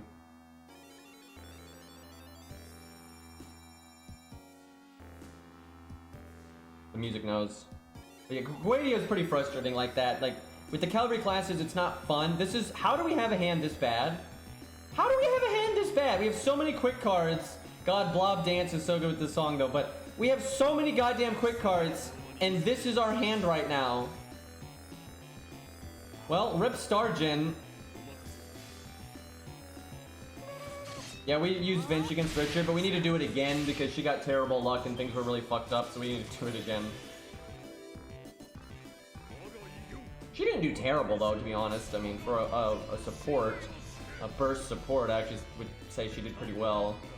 Because I mean, most budget, you know, most neutral class units there, and she's AoE neutral. They don't normally do so well in that fight, so I think she actually did pretty well, all things considered. But she didn't, like, you know, knock it out of the park or anything. Dude, I had so much fun getting Guidia to do, what was it, 3.4 million damage. Like, he just did 800k there. But yeah, if you buff him, if you give Guidia the buffs through some bizarre means, you can get him. I think you can get to 4 million. That was pretty enjoyable. Okay, we want our defense up right the hell now. I think we cast pretty much everything. Hold on, let me look here.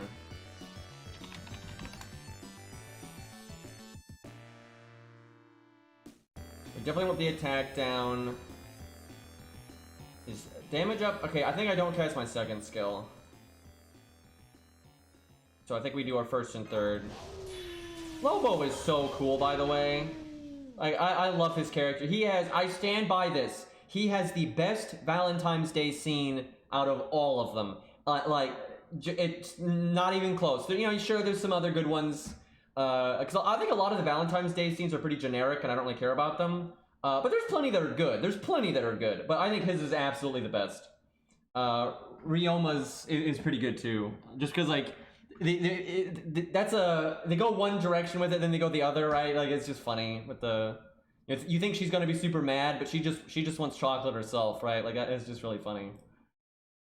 All right, let's see here. But Lobo's is the best. It's my favorite for sure. But I just think those two are great in general, right? They're just gold. Like, I would love for an, I don't care if it's a serious anime, I don't care if it's a joke anime, I would just love an anime where they're the main characters. That would just be incredible. They're awesome, so.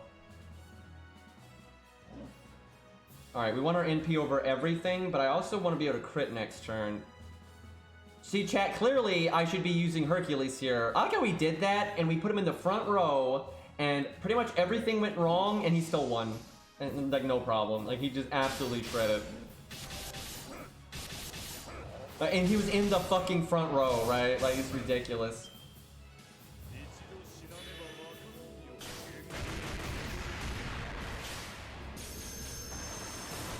So I think there are a lot of characters that they should rewrite their Valentine's Day scenes because it's not fair. Like, there's a lot of day one people that they put no effort into, and there's no characterization for them.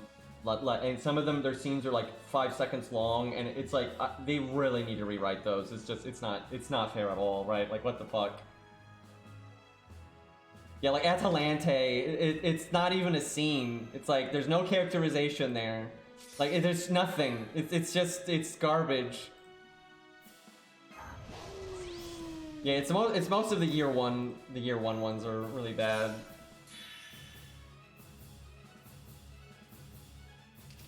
I'm not sure we're gonna get away with Atlas here, but we are an Avenger, so we'll see. All right, well, here we go. Damage time.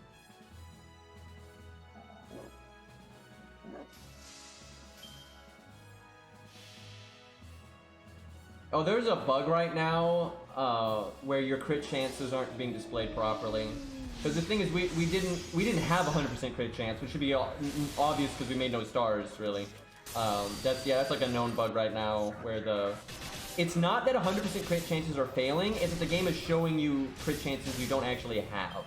Which in ways is worse, actually, because you might be like, oh hey, I should pick that card because it just randomly got 100% crit. But no, you shouldn't do that. Yeah, it's really annoying though.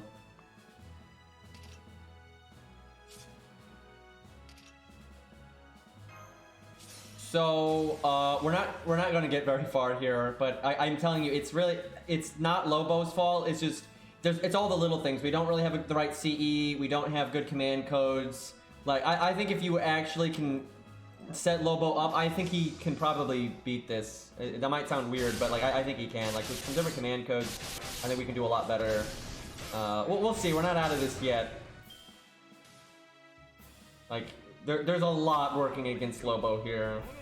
If Lobo's got the right CE and the right command codes and he's got the proper event bonus and everything, I think he can do it. He'll be pushing it. I think he'll be pushing it, but I think he can do it. And we got quick down. It's over. We need a debuff clear command code. That would be nice. Although he'll give us other debuffs here, so yeah, it's over. That runs everything. Yeah, he needs, like, I think he actually wants the heal command code, maybe even the heal boost. Cause you got to go the distance. But yeah, he's not. We don't really have what we need to do. Like the thing about, like, if you're gonna do Guadia with a non-cavalry class, you need everything, right? You need all of the little stuff.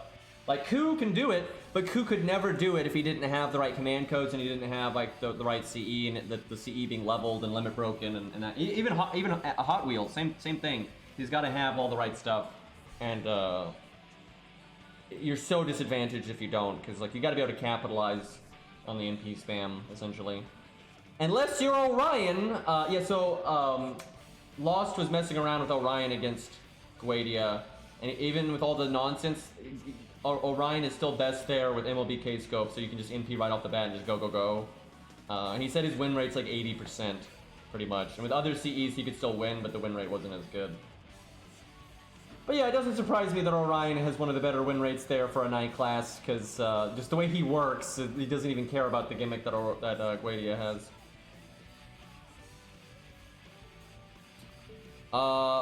There was someone. Oh yeah, we wanted to test Vinch again. Let's do that. And I want to do something with Matahari. I just gotta think. Maybe we fight Lobo. The Lobo fight. That's a pretty hard boss fight. And the thing is, how do you compare her? Do you just use her instead of one of the others? Because we know exactly the kind of budget supports that work there, or budget setups. Never mind the supports. You know, budget setups that work there. So the way to kind of judge her value is like do a bunch of different boss fights where you use her and I guess instead of the other supports. The problem is, I'm telling you, I hate to say this, but I know this game. I'm sorry, I know this fucking game. I use all the budget units all the time in so many scenarios. She's just not that good right now. She just isn't. She's good when you specifically need the defense down and the skill seal. That's it. If you don't need that specifically, you don't need her. Her getting a crit buff does not suddenly turn her around to where she's useful. It just doesn't. Right? It's like there's no world where that's more useful than almost every other budget option you have. Because it's not like, oh, you can use her and Hans. No, because you could use Hans and Shin Gong, or you could do double Hans, or you could do David and Hans. Or there's just no world where she makes the cut because she has a fucking crit buff. Like that, who cares? That's not that impactful on its own. It just is not.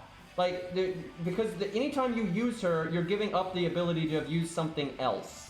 And there's just no world where she's better than Mozart, Hans, David, Nash, because that's her competition. Like, absolutely, that's her competition because, you know, budget supports.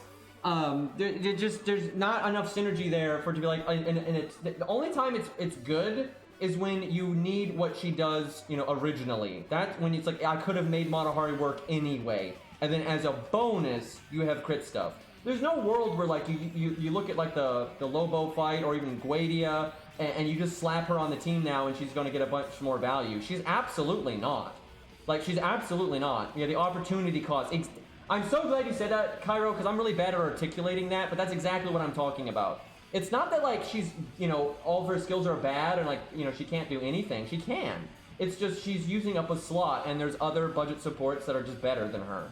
And basically every scenario, right? Outside of when you want the whole skill seal thing and that kind of stuff. But yeah, between, you know, Shin Gong and Hans, David, Matt, all these things, it's just, there's no world where it wasn't worth it to bring her before and now it's worth it, right? It was either she was already worth it and now she's a bit better, or she wasn't worth it and she's still not worth it. I cannot think of a single fucking boss fight where that it's like different now. Like I cannot think of anything. Now there might be a few because there's a lot of boss fights out there for sure, but the typical the usual suspects, right? Like there's no fight where it's like turned around for her at all. So let's see. We need Richard. That's what we're doing. Get the Hans Kugel doc. What?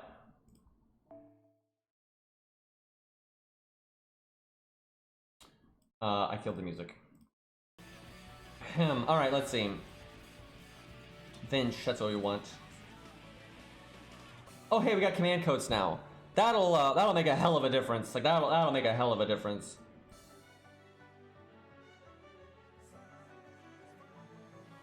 See, this is the one. Okay, let's see what happens here.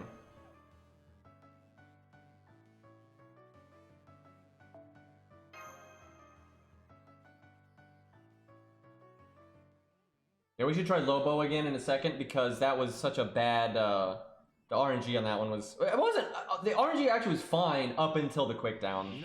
And that's an unfortunate issue for Lobo, he just doesn't have anti-debuff, so.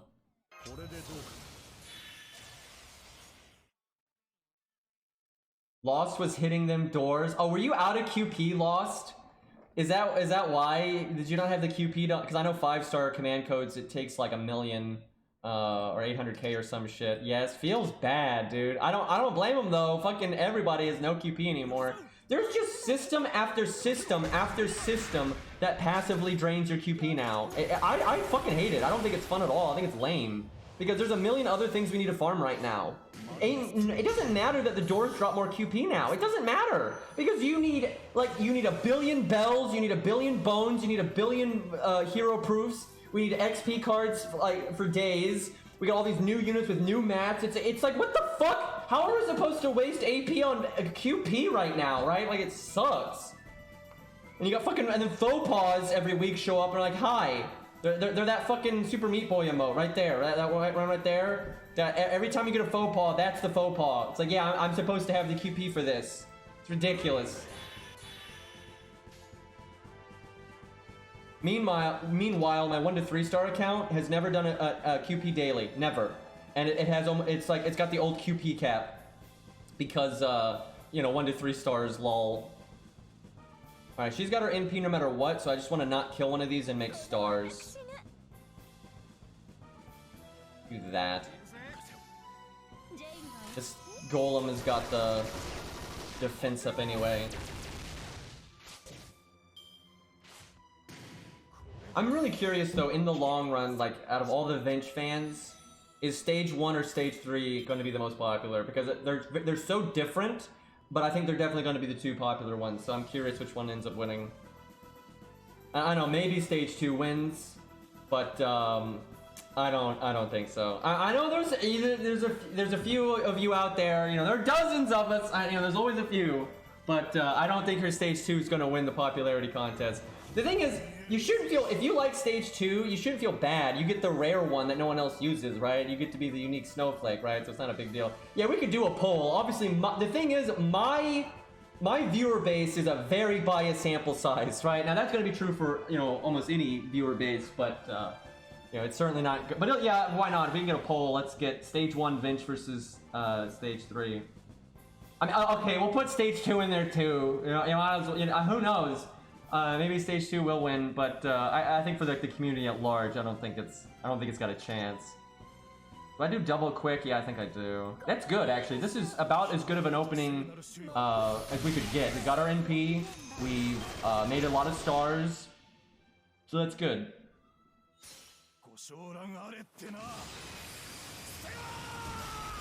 All right, we're surprisingly right now. Stage 2 is beating 3.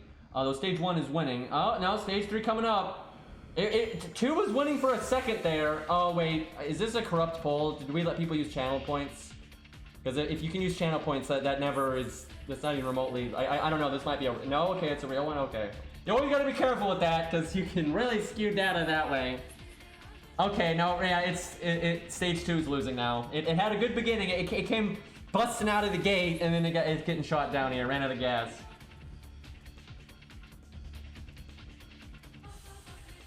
It looks like it's going to be stage 1, pretty closely though, followed by stage 3, and then stage 2 is what it looks like. We'll see. I'll give it a minute. Okay, speaking of Vinch though, I think we do second skill, third skill, and then first. We do what we did last time. It's just this time we've got the command code to make it work. This ought to do way better. I think we're going to do way fucking better this time.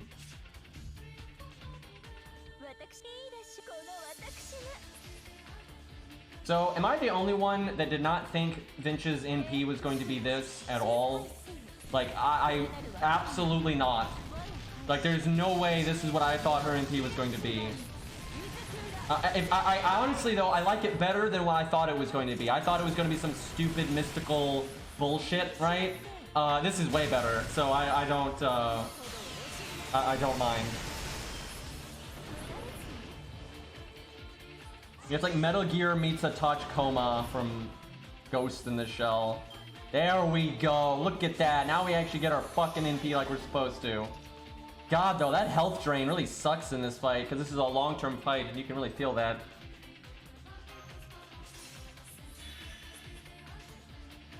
Guess we grab the crits again. I mean, that's where our damage is the crits. A small price to pay for the power. In a team setting, I agree. In a solo setting, I don't know about that.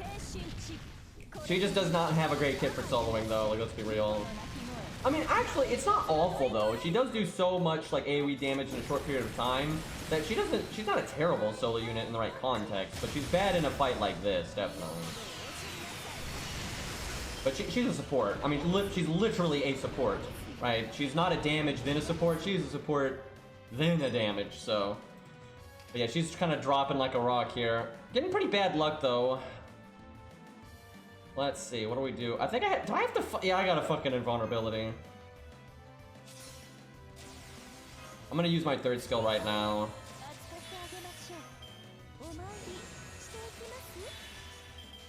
What's the play here? I guess I want to do the quick card because of the command code, but I need to do the art card because I need to get my MP.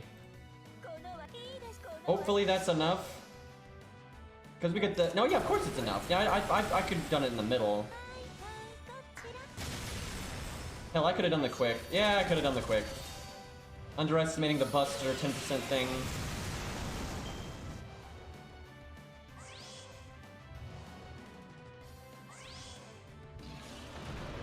Do y'all think Merlin's gonna get buffed?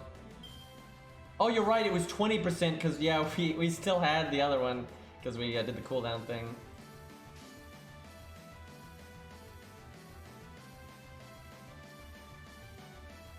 Wait, there's no 5-star caster? I thought there was one. Is there not? Yeah, if there's not, then he's fucked, but might get buffed from like an event coming up or something. Yeah, I thought there was. It's 4-star? Oh, rip. No 5-star caster? Well, okay, that sucks. Yeah, well then he's not getting buffed then, it's not even possible.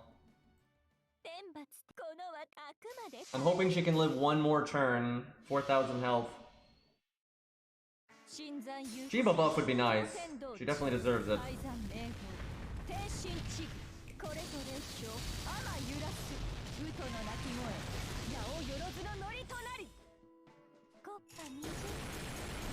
We're doing a bit better than last time, but we need to live one more turn to really get like a good run in. Because on a good run, she'll live one more turn, so.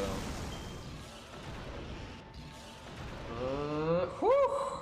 If he, depending on low-high roll, we could have survived another hit, but we were more likely to die. Alright, it's our last turn, so we might as well do the art card because it's more damage. I'm not sure I played that right. Maybe I should have tried to work in some of those quick cards. That was much better. Honestly, that is a perfectly reasonable performance. From an AoE neutral, that is not a bad performance at all. I'd say getting to 400k is actually quite good. So no, that's good. I think that's really good. Yeah, and if you had someone that went, you know, balls to the wall with upgrading her, she might be able to beat it. And hardly anything is beat it at AoE neutral. Seriously, if you check the Google Doc, the AoE neutral, hardly anything fucking beats that. So that ain't bad.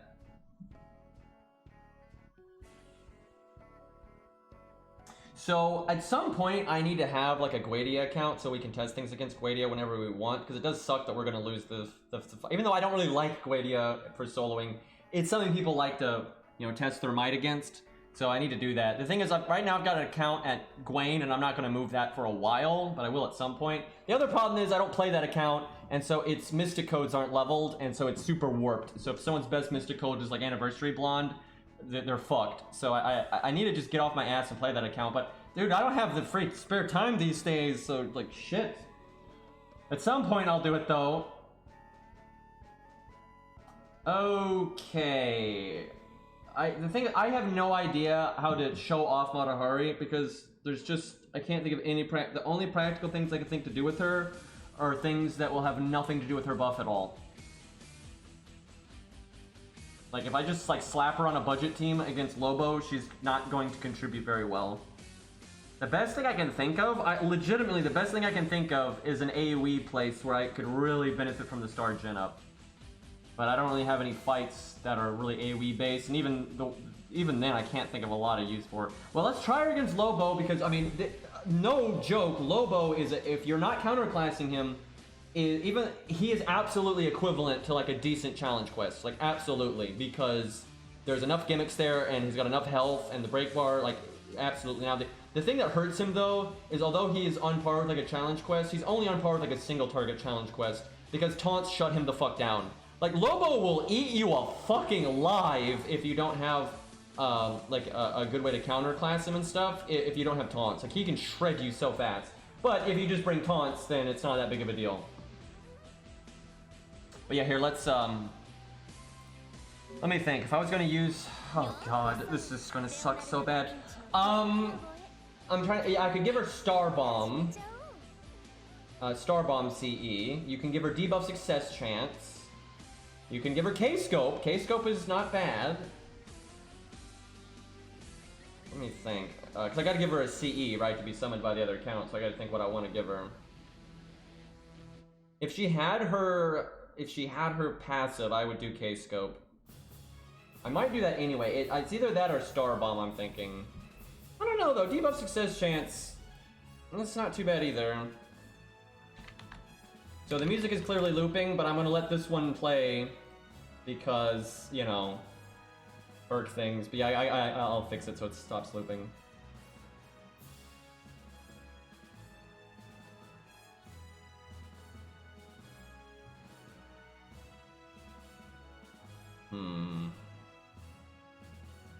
I'm gonna do Star Bomb because that's, I don't know if that's actually better, but it at least synergizes with her buffs, so if you can, you know, try to show that off.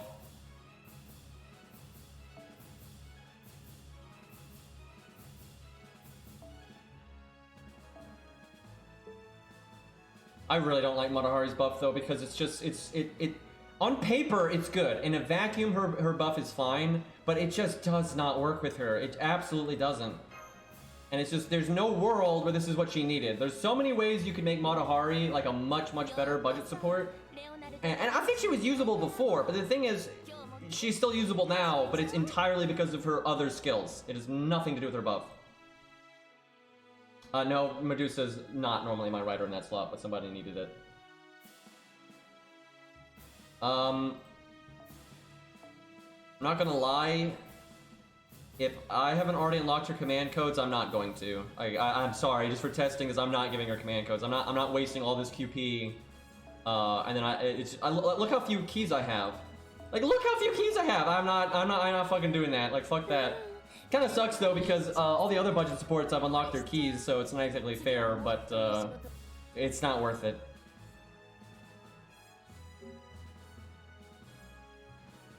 I mean, literally all 3 card types have no problem farming, so it's irrelevant. Like, they all can 3-turn and shit easy, so it doesn't matter.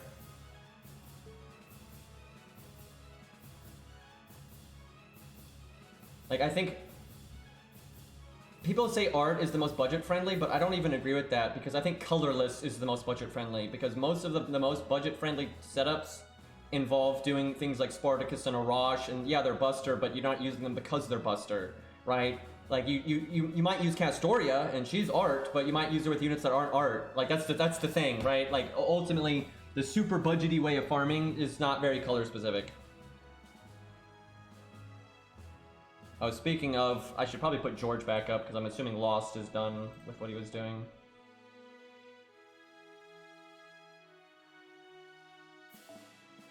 The wrong one, damn it!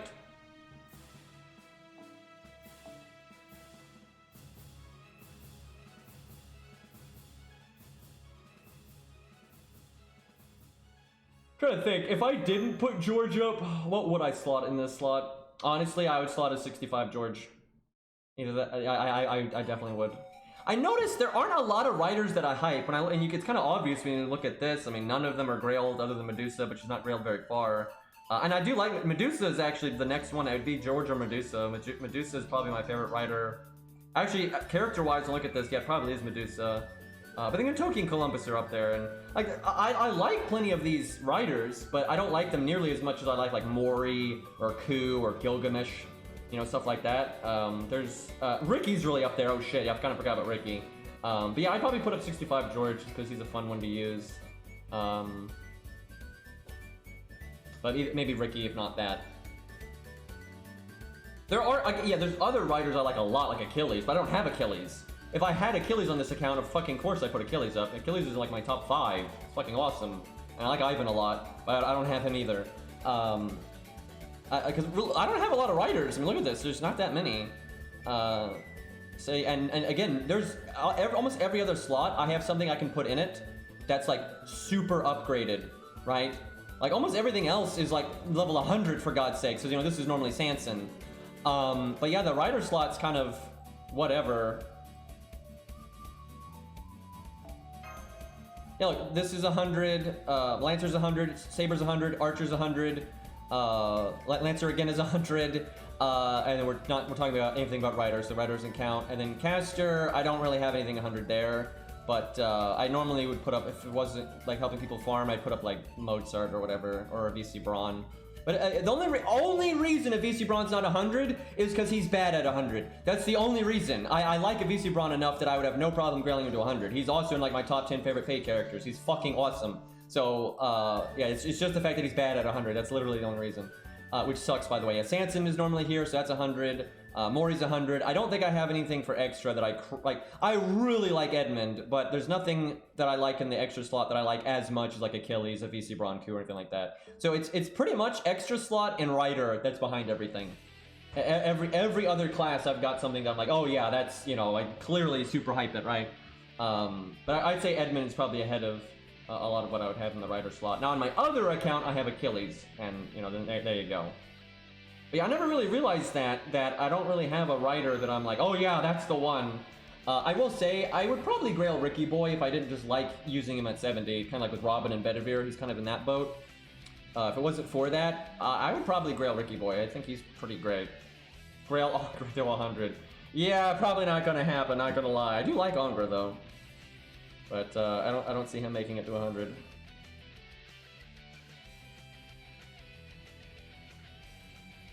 Takes so long to get on my ult account. There we go. Because I have to put the passcode in on the phone itself. Really obnoxious. I do not understand why that's the case. I'm grailing Ricky on NA. Yeah, I'm interested to see what Zerps turns out to be, right? Because he's going to 120, I think. I'm interested to see what that does.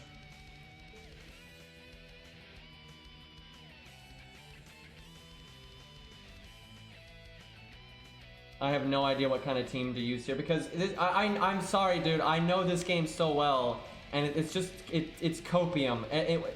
Like whatever team I have to bring, it's going to have to compensate for Matahari, like 100%. I so know this game. I'm going to have to compensate for Matahari. She is not going this. There's a few fights she really is good. She's like Asterios, right? There's certain scenarios where she's very helpful, but she's not something you can just slap on the team for generic value, right? She just isn't, and this buff does not change that at all. Like you don't just bring it for straight value. And this fight is just a big straight value fight, right? It's a huge straight value check, and I like it because of that. That's nice. But she's not good for this. How can I not summon myself? I literally just put my thing up. Game, please. There we go. Alright. Well, let's see. She doesn't necessarily need to be on the front row. Let me think. The skill seal can be good, though. Like, that's okay. Break bars are so not her shtick.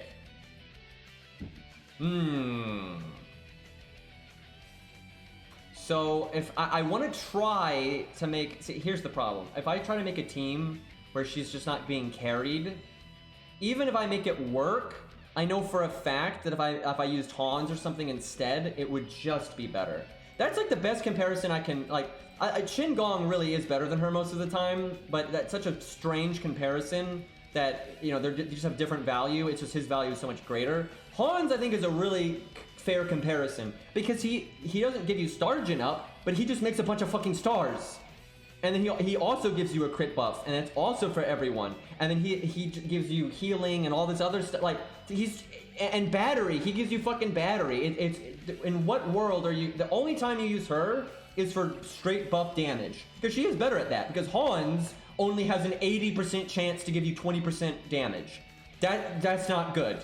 Where Matahari gives you 40% to 60%, that's much better. So if you're like doing a raid boss in like the APOC event and you're needing to like just get damage to murder something and you don't have better supports, she's good for that, absolutely, right? And for Guadia, oftentimes you do one-shot setups for Guadia in like real practical setups. It's a very normal way to beat him. She's great for that because she can give you damage up that lingers, and she can skip Guadia's gimmick and stuff. So there absolutely are times Mata Hari's good. That's why I don't rate her poorly. It's just this doesn't synergize with that kind of gameplay. The kind of gameplay she's good for, this buff doesn't synergize with. And then the buff itself is not good enough to stand on its own. So it's not like she has a new role she didn't have before, and it doesn't enforce the role she already had. What would enforce the role she already had is like a battery skill, a star bomb skill, an attack up for the team, quick up for the team. I had said this several streams ago that what I wanted to see for her was to give her a buff that gave her like quick support.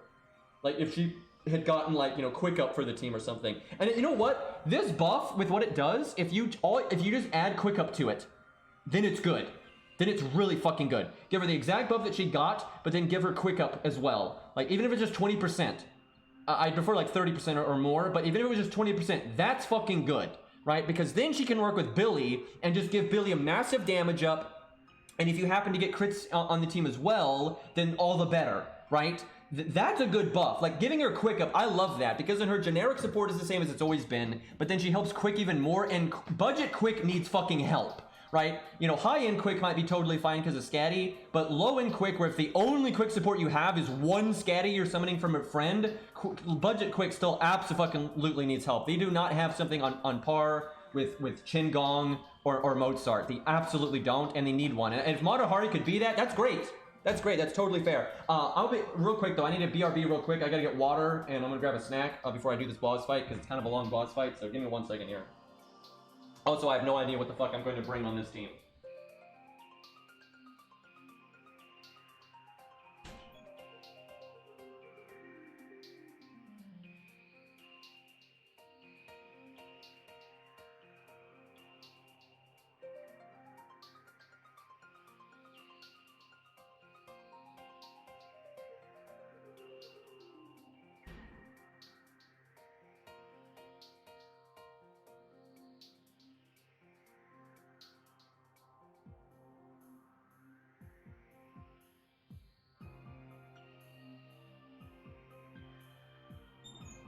So normally what I do, what we've done in the past to test supports, is we use Ushi as the DPS, I think, because she's good, but she's not going to carry.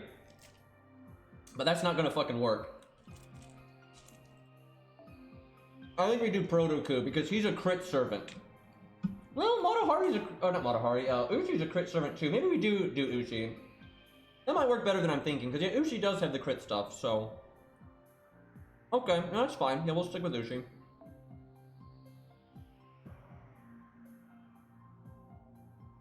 We could put her on the front, and then if we happen to get Ushi cards, we could just crit right away.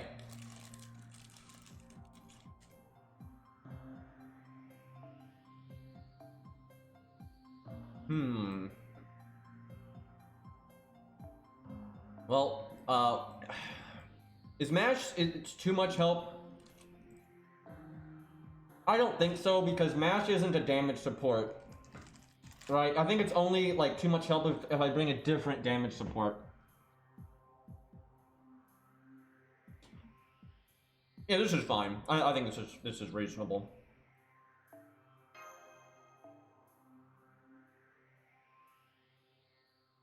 Man, George can do drive-by dragons when you get his passive now. That's actually a really big help to Zigguard, Zig, and Siegfried. Like, it really is, because you can drive-by taunt's good anyway, and then if you've got also just such easy access to doing his NP, that's actually pretty legit. His mats are easy for his passive? Well, that's good. I haven't checked him yet, but that's good.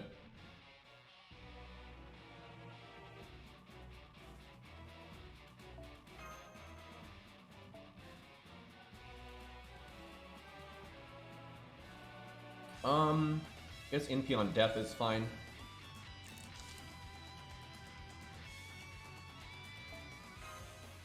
I'm gonna use Kimlan. This is a situation where I do want the extra health, potentially. And I don't care that much about the battery. Like, it's nice, but it's not that big of a deal. Okay, surely this account has Battle of Kimlan. Hello? Uh-oh. I must have it. What the fuck? Oh, that's why. About to say...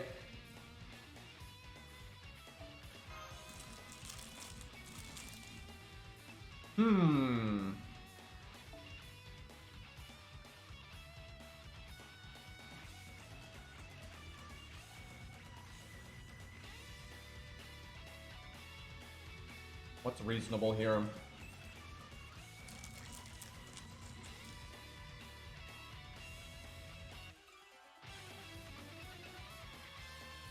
The smart thing is Proto, but he's too good, so I guess we won't do that.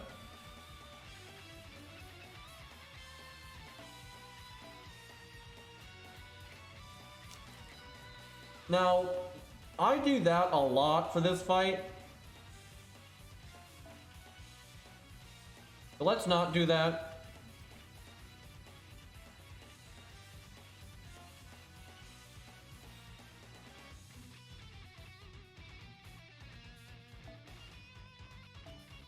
Let's go Bedivere.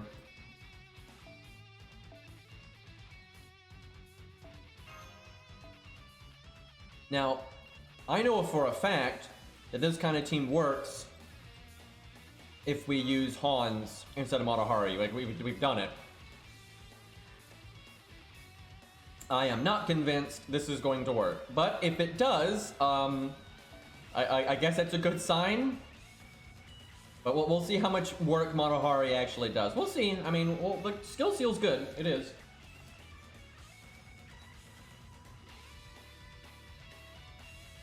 I'm concerned, though.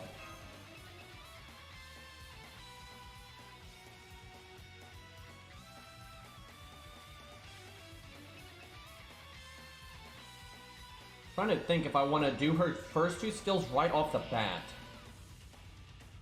Or her second and third skill. Well, let's see what Ushi gets. If Ushi gets a lot of cards, then yes.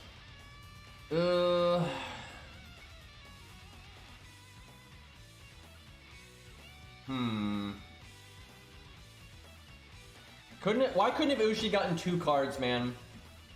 If Ushi could have just gotten 2 cards, this would have been great. Well, let's see if we get the charm. Actually, I should have done the charm first, because then I wouldn't want the other skill. Well, I guess we're going for damage now. It doesn't matter, we didn't land the charm anyway, so clearly we just knew that it wasn't gonna work.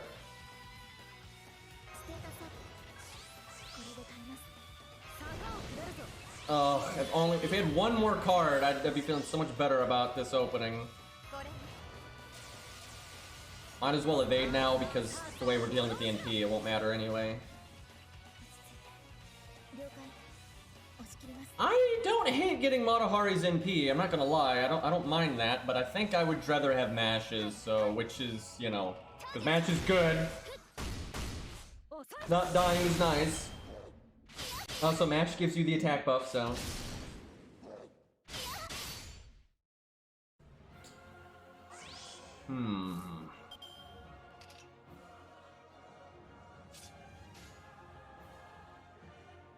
Yep, I know debuff success rate up would have been really nice for her.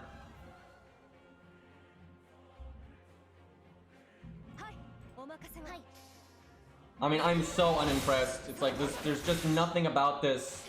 You can just get this out of Caesar, but then Caesar does a bunch of fucking damage. Like, there's nothing in, like, there are times that she's good, but this, in normal gameplay, this ain't it, like, at all. Like, she's for buff stacking, like, absolutely. Wow, she got a crit buff. Like, what the fuck? Like, I've seen a lot of people saying it's a good buff, but I'm like, are you nuts? It's like, a crit buff on Matahari is just not good. Like, just use Caesar or Hans. It's just way better.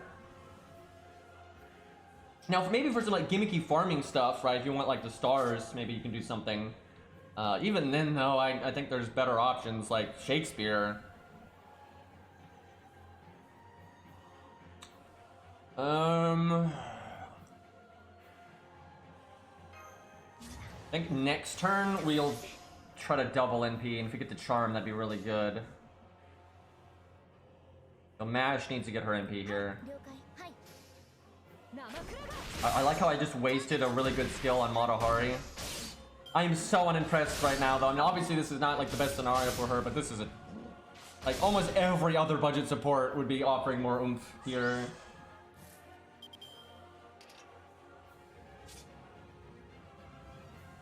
You might say this isn't like the best setup for her, which I would agree with, but that's kind of the problem. There really isn't a good setup for her in a straight value fight like this on a budget team. Like, no way.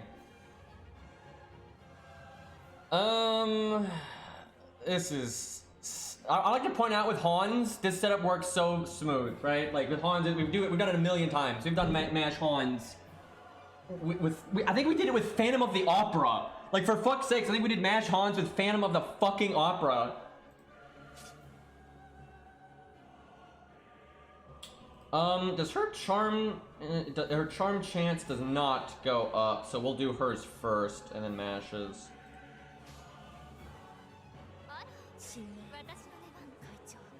No point in doing the art chain, so I'll make stars. Because, like, the thing is, she doesn't have enough burst support to really lean into being a burst support right now, especially with the changes to Mozart and with the addition of Qin Gong. She's not as useful as she used to be for, like, the burst support kind of thing. And then for non-burst support, the crit buff in Star Gen up, it's just not enough. Like, that's just not even nearly enough. When you look at her competition, it's like Cairo said, it's not that she's bad, it's just that everything else is so much better. Why on earth would you use her?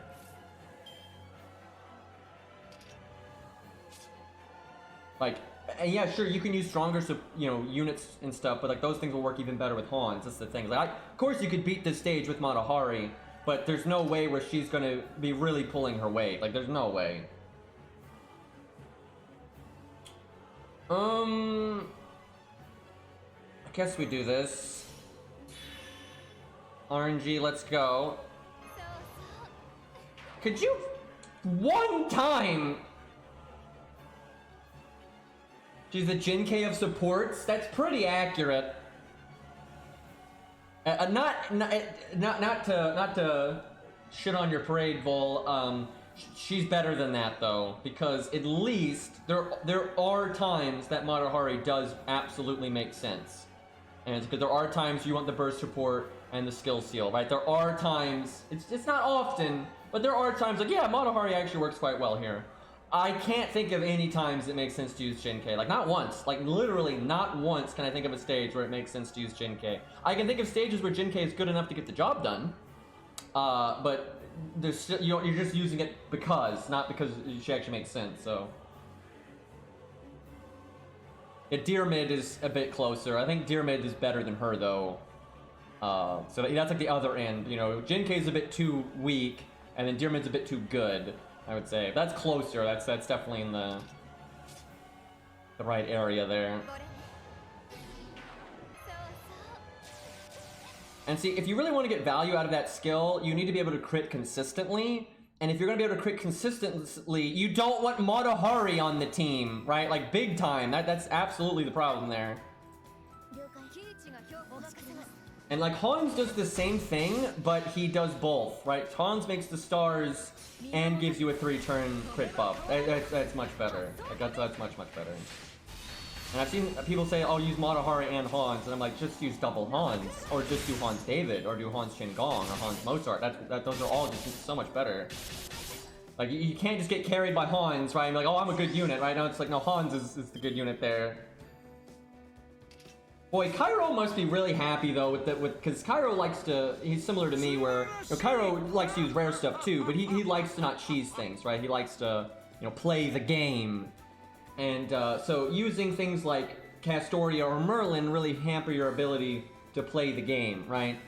And he likes Hans a lot, and then Hans is like he's like the balanced support. He's super good, he's absolutely good and useful and flexible. It can be used on Buster, Quick Art, Burst, non-burst. You can do a lot of stuff with him, but he's not OP. He doesn't run the game at all, and you can make setups and play the damn game. Ivan cheesing things, that's probably the cheesiest thing that you do, but even then, that's not even close to, that's not like double Castoria nonsense or anything like that, right? Like, not even close, right? Like, Ivan's just really good. what I think this is what makes, and I think this is like what Aerie, when she calls him disgusting, is kind of getting at.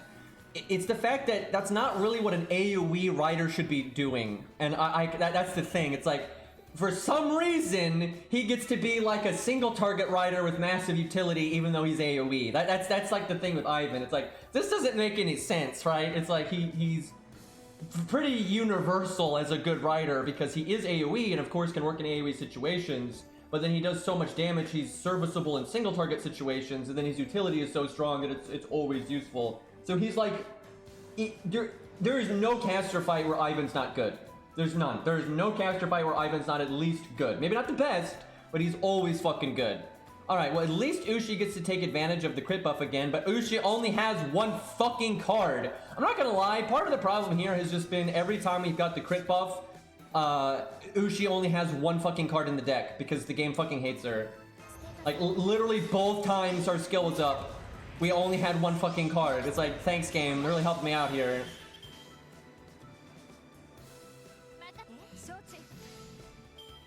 Ivan isn't terrible, indeed. I wish I had Ivan. He's awesome. So I think Ivan is one of the only times that the community did not see a playable servant coming, and we got fucking this to death. And I didn't even taunt because I'm out of my mind. It didn't really matter though. The other two are so weak. I honestly would not have cared if either of the other ones had gotten NP'd, really. But so basically every time a playable character they weren't playable yet, but they were in the game, and you faced them, the player base has always figured it out that they were playable. Ibuki was in the middle. Like, it was like, yeah, she might be playable. What I thought with Ibuki, most people thought Ibuki was going to be playable. They thought she might get a different sprite. And that's kind of where I was at. I was like, yeah, they're probably going to make that playable, but they might give her a different sprite than that one. Mainly because her NP animation was kind of lazy. So her issue is kind of the opposite there. Like, her NP animation was just kind of like, is that really going to be like a 5-star NP animation, right? With Ivan, pretty much everyone thought he wasn't going to be playable because he just nothing. He's like, oh yeah, it's a boss monster. And then also, so Ivan story-wise couldn't NP because his mammoth was dead, right? So he couldn't use his NP. But because of that, they had him do his extra attack, and his extra attack just looks like the kind of NP they would give a unit that they didn't want to give an actual NP to. That's just what it looked like. So it was just a very easy, like, oh yeah, he's probably not going to be playable. You know, look at the guy. Of course he's not going to be playable. And then he was playable, and everyone was like, what the fuck? So yeah, that was a pretty interesting thing. So Protea, I remember, was another weird one. That one was weird as fuck because a lot of people thought she was going to be playable because she does have like the effort put into her sprite and her NP and everything. But it's just like, but she's so big. Right? Everyone was like, yeah, she has the markings of being playable, but she's so big. Right? It's like, so I remember a lot, like, I think this is what I thought, I can't remember, it's been a while, but I think I thought it's like she's probably going to be playable, but she'll have a different sprite. You know, she's just throwing rocks, guys, so she'll probably just have a different sprite, you know, I think it was something like that, but nope, that's the sprite. So yeah, she was definitely one of the weirder ones where it's like, yeah, it makes sense that they wanted her to be playable, she's popular and everything, but she's so big, right? Of course they wouldn't make that playable, but they did. For some fucking reason. But with Ivan, it's like, people just thought he wouldn't be playable through and through at all. Where with Protea, most people, I think, thought she'd probably be playable, just not that one. Right? It's like, yeah, well, they'll probably add King Potato Chips, just not that one. That's like the boss one. And maybe they'll add her later because she's not ready yet, right? Where no, she was ready. It's that sprite for some fucking reason. I mean, it was obvious Limbo was going to be playable. I don't think anyone doubted Limbo was going to be playable because he had a fucking trailer that said he was going to be playable, right? Like, anybody that said he wasn't going to be playable is just out of their mind because, like, they just said he was going to be playable. Alright, I'm going to do Invulnerability, then I'm going to do Evade. And then I'll do Taunt. That's kind of the idea here. Madohari is so screwed, though. So, I kind of want to try this again, though, because it was really hard to get value out of Madohari just because of the RNG. But this was a very bad performance, I'm not gonna lie. This was kind of atrocious. And she died, okay. Even if we win, they're just every other, literally, Qingong would have been better, even though we're using a fucking quick unit. Like, we haven't even like, that was no fucking value. Okay, let's see if we can... I think Ushi's a decent unit for Matahari, just because she does have a crit synergy and she has naturally high star absorb. The thing that I'm like, well, make it better is Hans, but then I'd rather just use Hans. That's the thing. I would not use Hans and Matahari. I would just use Hans. There's no need to bring them both.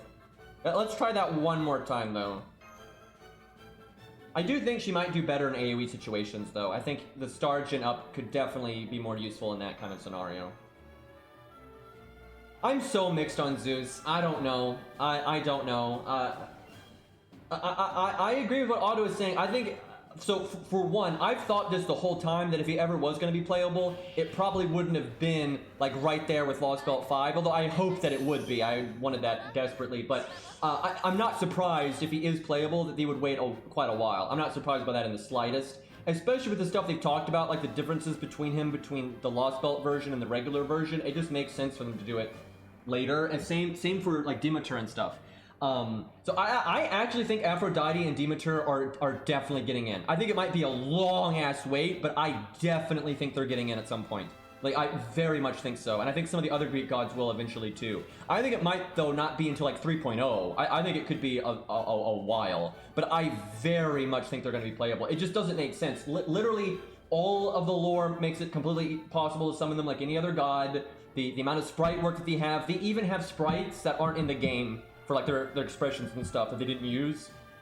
Like, there's just too much effort put into them for them not to be. They're too popular. There's just no reason. There's literally no reason they can't be playable. I just think they're going to hold on to it until later. I think they're just waiting. So like Demeter and Aphrodite, I think it's just stupid likely that they're getting in at some point. But again, the wait might be unbearable. Zeus, I'm not sure. I'm really... some people are in the camp that they're like, oh yeah, no, they're just never doing it. I'm not so sure about that, but I'm also not sure they're doing it either. I will say this, if he is playable, they're not making the giant head playable. It's going to be like Artemis.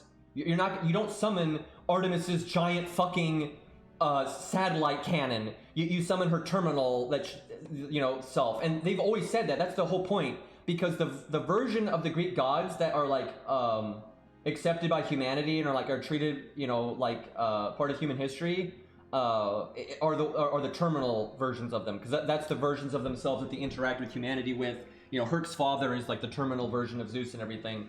And like if they could be summoned, the Throne of Hero is only going to probably have a recording of like that, and they're not going to be, because they're not going to be at full strength. I don't think they'd be able to like materialize their full bodies. I'm sure they still exist, of course, but like I don't think they could do it. So, and also just from a playable standpoint, I don't think they want those to be playable because they just don't look like a playable unit. It's, maybe they'll have them go into those forms like temporarily for their NPs. But honestly, for Demeter and stuff, I don't think so. Maybe for Zeus, because I think people kind of like Zeus's mech form. But honestly, I think Demeter's NP will be... Well, I don't think it'll have her mech form in it at all. And I think it'll have, it'll be a new ability we don't know about. And it'll kind of just expand on her lore and her status as a goddess and everything. I think they'll just make an NP that kind of fits into with that. I don't think she's going to turn into the giant egghead. Just no fucking way. It just doesn't make any sense. Aphrodite, maybe, though. She might. That wouldn't shock me. That one's kind of, I think, in the middle. But and Zeus, I think they might have him, if they've added him, they might have him go into his mech form as his NP, just because I think people kind of like his mech form.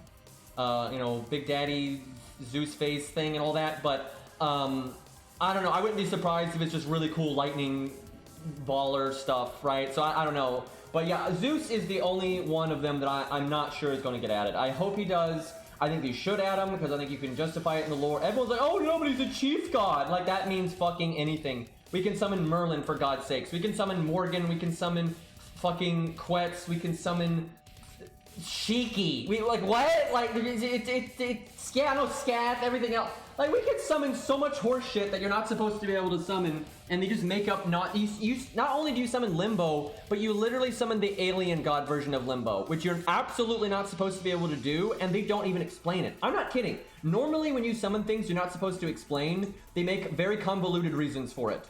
And it's like, oh, it's a temporary thing, or you couldn't normally do this, but you can do it in FGO because of this, and blah, blah, like it was Scath. But with Limbo, they don't even explain it. They literally don't explain it. There's just a bit in his bio. It's like, huh, you really shouldn't be able to do this, but you did somehow. Shrug! Like, that's it. That's literally their explanation for how you summon the alien god version of Limbo. It's stupid, right? Like, they don't even give a shit. So yeah, if they can do that, they can obviously add Zeus. This is what I wish they did. I wish they had, because the Olympics are in Japan, I wish they had, their summer event was, you know, like Olympic. That I wonder if some people don't realize this, but the Olympics are named after Olympus, because it goes, literally the tradition dates back to the Greeks, right? Like that's the shtick. So you can't tell me because they say that in Fate, so never mind real life now, in Fate, the regular version of Zeus, not the Lost Belt one, but the regular version of Zeus has been watching over humanity this whole time, and he's like very favorable to humanity, and you know, he like wants them to do well and stuff. So you can't tell me he doesn't like watch over the Olympic Games and stuff. Of course he's happy about that. It's his you know, his period living on still, and you know, still like, of course, like, so if that makes such a good singularity in an event. That'd be amazing, because you've literally got the Olympics happening in Japan in real life, then you could do a summer event, and you have like the Greek gods, you know, holding their own Olympics, and you have they summon all these heroes, and you can have like Achilles and stuff. I mean, dude, that would be so good. Like, what the fuck? That would be such a good event. That would be such a 10 out of 10 event to have like summer Olympic. That would be so good, dude. I think that'd be so much better than most of the summer events that we get, like thematically. That would be fucking incredible, dude. We could have Herc. Like, god damn it, we could have Herc, man. But yeah, it's not happening. But and then you make Zeus summonable then. The player base would like lose their minds, man. But yeah, I do think Zeus has a chance, but if he gets added, I think it's going to be quite the wait. I don't think it'd be 2.0 at this point. I thought, you know, if it's either going to be the summer event or bust. The only thing I can see, if he gets added in 2.0, I think one other opportunity I could see is I guess any event, like Little Big Tengu, right? You know, for Ushi, that was just like a random event that wasn't really tied to the main story and kind of just comes out of nowhere. Right? They could do something like that anytime. But if it's something more like tied to the story, the only other chance I think he has is, I think there's a chance, and Chad, I'm curious if you all kind of think this could happen as well, because maybe I'm just copium here, but I think there's a chance, certainly not guaranteed, but I think there's a total chance that at the end of 2.0, like the big finale for 2.0, all of the Lost Belt Kings are coming back, but maybe it's going to be the regular history versions, but maybe not. But even if it is like the Lost Belt versions, the one exception might be Zeus, especially because they've actively have been saying that Zeus has been trying to help us with Lost Belts and stuff, and that's why he sent Europa and everything. Like I don't think that's crazy. I don't see why during like a Solomon style event you wouldn't have all the Lost Belt Kings come back. That doesn't seem that far-fetched to me. Like, why is that any more far-fetched than the nonsense that happened at the end of 1.1? 1.0. Now, like I said, out of all, there's plenty of things that could happen, right? Something obviously big is going to happen at the end of 2.0, obviously. And I don't think necessarily that the Lost Belt Kings coming back is going to be any more likely than like any other big epic thing that they could do. But it makes total sense to me, because most of the Lost Belt Kings don't even like the alien god.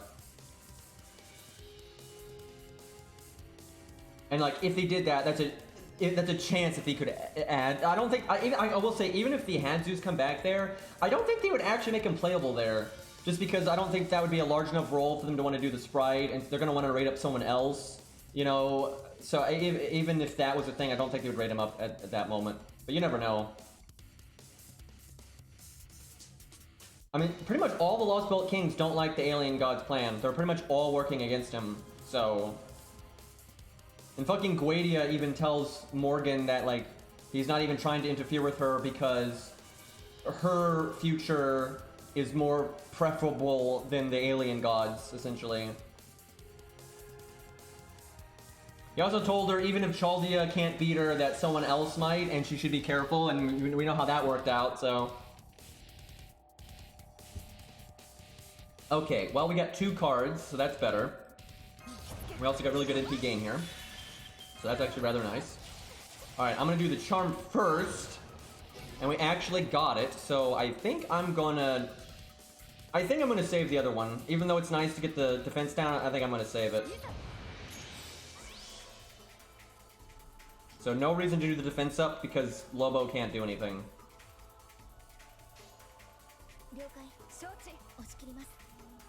Again though, like what I'm doing right now with these crits is just completely inferior to Hans still. At least we got the charm though, this is like maximum of value. Alright, now we get this, so no defense up for him. And that means next turn when I NP, I will not have to worry about the defense up, so that's quite nice. Let's do the quick chain, because we want to try to crit for the last turn we have the crit buff. Get another crit in, that'd be nice.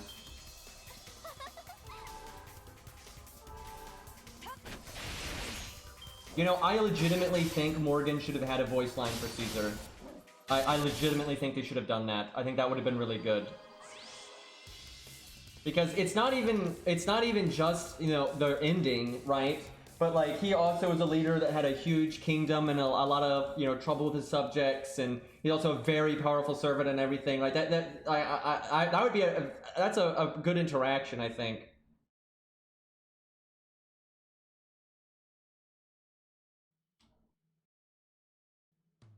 Okay. Wish we had more stars.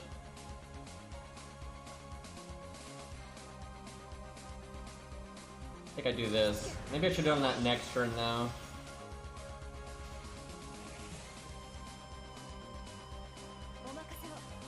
I don't like having to throw away the higher crit chance there, but...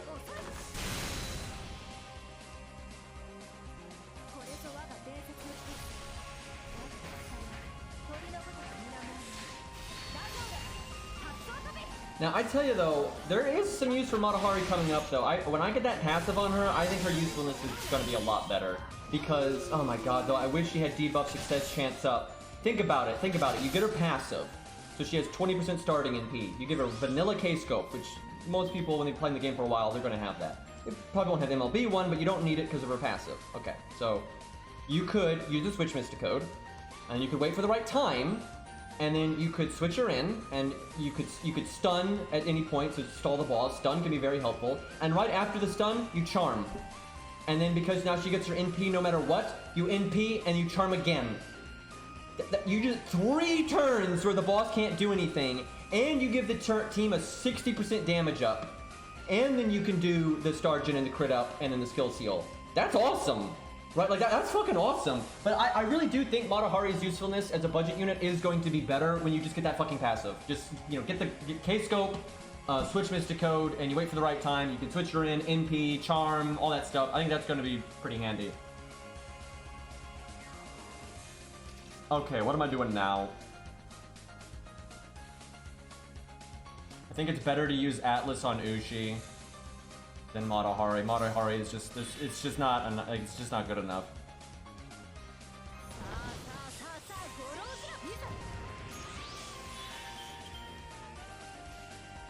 Do I do the art? Do I go for the damage? I'm gonna go for the damage because I've got the defense removal command code.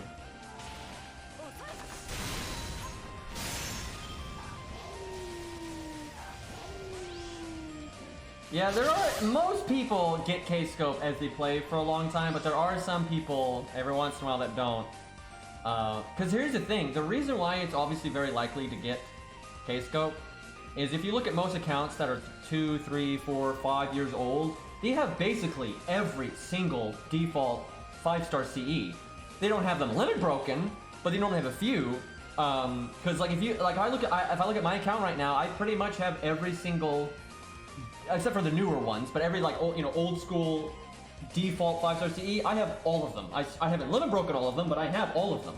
And that's true for most of my accounts, and that's true for pretty much every friend that I have. But every once in a while, you get that guy that's, that guy, and, they just happen to be missing one of the 5-star CE. It's not always K-Scope, right? Sometimes it's, 2030, sometimes it's Imaginary Round, sometimes, and a lot of those you don't really care. But the one then you have fucking Cairo, who has 2 MLBs. I don't even have 2 MLBs on any of my accounts.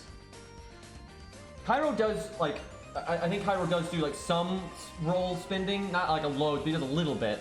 And so, even with that, though, I think I've probably rolled more than Cairo. Because I've played quite a while, and I don't miss any free SQ.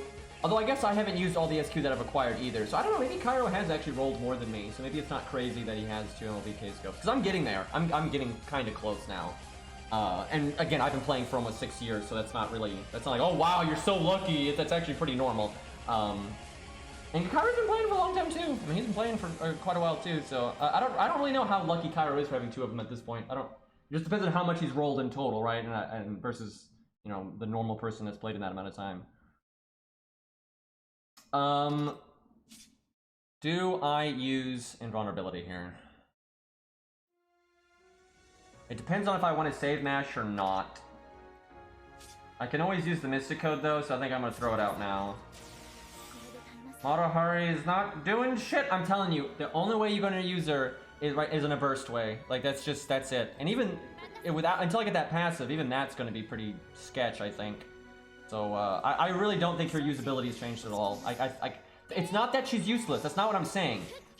Before her buff, she had uses, but those uses are exactly the same after the buff. I really cannot think of a single. I'm going through a lot of the challenge quests up in my head, and I'm sure there might be some that I'm missing. But I really cannot think of any scenarios where I would have not used her before. I was like, nope, Maruhari doesn't make the cut. And then with the buff, I'm like, oh, now she makes the cut. I cannot think of that. And the only time I can think of using her is when I would have used her anyway. And it's still pretty rare. She's, you know, kind of an uncommon one to go with. Now, I kind of want to not taunt because we might charm. I fucking hate the RNG here. I mean, we're more likely to charm him than not. So, you know, what could go wrong here? There we go. So the CE that I've gotten very lucky with, and I limit broke it so fast, is Origin Bullet. It took no time for me to limit break. I've limit broken it twice, and I think I've gotten enough copies to limit break it 4 times if I wanted to. And that's not even just my main account. All of my accounts get it all the time. I get Origin Bullet so fucking much. But you know what's stupid? Origin Bullet's performance between non-limit broken and limit broken is 5%. Oh my god, no one did any damage. No one's NP did any damage. So we got evaded. That's not Maruhari's fault. That's not on her there. Can we land Charm? Hey, landed Charm again. So if we had broken there, we'd actually be in good shape on this run, especially that we just charmed right there. But we kind of just ruined everything. I kind of want to give Maruhari 2030. I'm gonna do that, and then I'm gonna do Ku. I will say though, I'm just not impressed. I'm not impressed, but I can make something work here.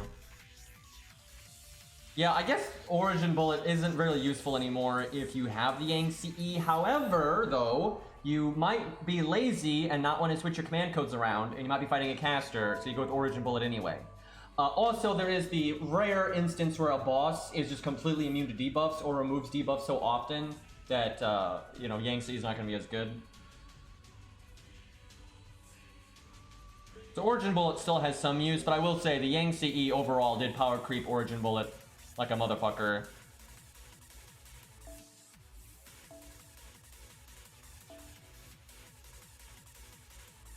Yeah, I can't think of any default 5-star CE though. Actually, I have almost all of the default 5-star CEs limit broken now.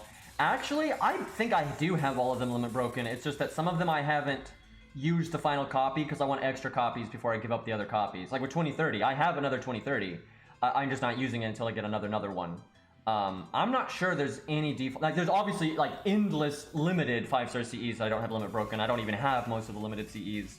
But for the default ones, I can't think of one. Like, I've got Formal Craft, Limit Over Zero, Imaginary Round. Imaginary Round took forever though. It took me so long to limit break that one.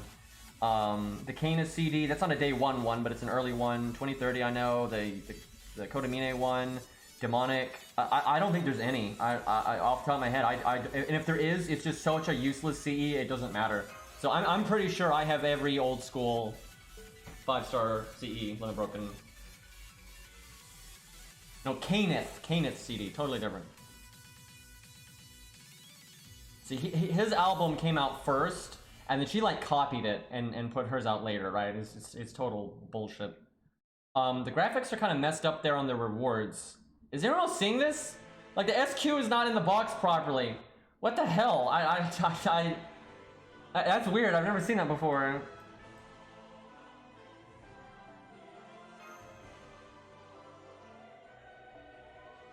Alright, well, this is a real sign though that she's not as good because we're needing more help here. Let me switch some command codes though. Let's go a little bit hammer on this.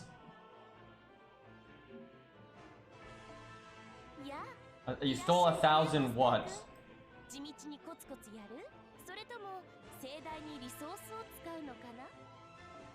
SQ? You shit? You know, my main account has a good amount again because they've given out a good amount, and then Q got bond 14 and that gave me 30. Then I had my login streak that gave me 30. So I've had a I've ran it back since the Yang CE. The Yang CE hit me pretty hard, and I guess Burgess too.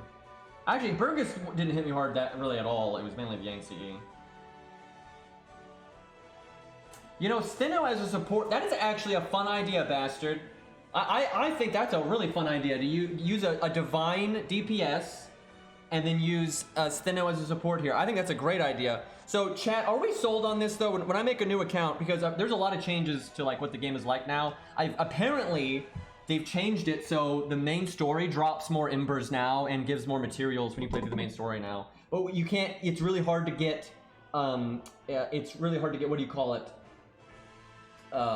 Imaginary element? Not imaginary round, the other one, you know, the Sakura CE. It's harder to get that now. So I've been wanting to play through the game again because the new player experience is going to be pretty different now. I think it's going to be fine though. But anyway, do we want to just re-roll until we get Stheno? Is that what, do we?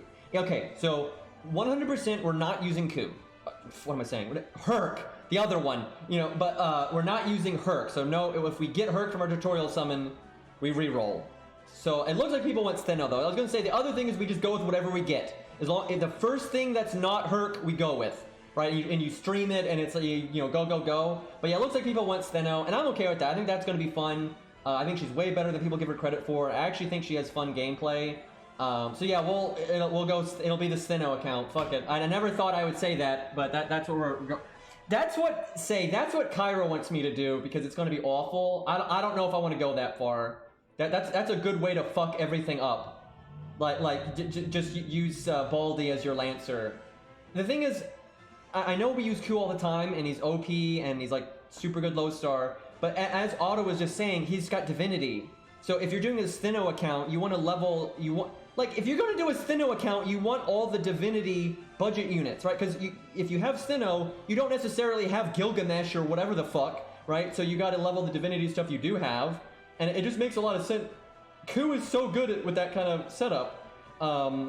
You could do Proto Ku, that's true, but unfortunately he's kind of Proto Poo these days. Maybe he gets buffed as we play the account. We'll see. Herc is divine, yeah, I know. What else do we have for budget divinity? There's quite a few actually, and I guess you could always summon a DPS that has divinity too. I haven't decided though how we want to play the account. Like, do we want to be practical? Do we want to handicap ourselves? Or, I mean, I'll say this. I'm going to handicap myself some because I just don't want to play the game with, like, Merlin, Castoria, you know, Waver. I never really want to do that. Yeah, Baldy would be so rough, dude, because you won't be able to level him until you make it to, like, Shamosa. Like, I don't know about that, man. Like, I know it's kind of, I will say, I get it. It is boring that Ku is so strong and we use him on every single account. I get it. It would be fun to use something else. It's just, Ku's really good. Like, there's a reason he's so good against Lee when you're not even counterclassing, right? Yeah, we'll see. Well, I'm not sure what we want to do for our Lancer slot. This is the thing. We can mix up a lot of stuff if we want to, right? We can mix up, like, the thing is, it's not, I know this game. I'm not like some shithead that, like, doesn't know budget units. I know the budget units. It's not a good idea to be like, okay, guys, let's just fuck up every slot. Let's level, like, you know, every off-meta pick. You don't want to do that, right? You don't want to level, like, Curse Arm for your Assassin and not level 100 phase. and then you level Baldy, and you never level Ku, and then you level like just Jason for your save. You don't want that. That's not good. That's not going to end well, right? We have to actually win at some point, right? Gareth is pretty usable. She's pretty usable. I think the one that if you need a generic Lancer to just kill bosses for you, and you've banned Ku, it's probably Proto Ku or Dyrmid, I would say. Maybe Taiga. If you happen to have like Merlin and you're going to use them, right? Then you absolutely go with Taiga, right? If you just happen to have Merlin, you absolutely go with Taiga. But I don't know. I think it actually might be Dyrmid just because he does hit hard, and he does have hard survival, and he's just reliable. And hey, the buff removals you're not going to complain about. So the problem with Hector and Romulus is just the fact that they're AoE, and you don't need AoE a lot outside of farming. And when you're doing farming, you're probably going to focus more on like a Rosh Spartacus.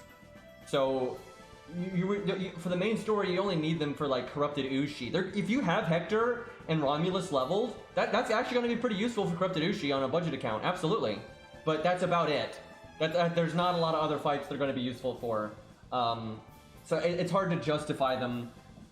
I don't know though, they could be fun, maybe because there's not too many Archer fights that are too bad.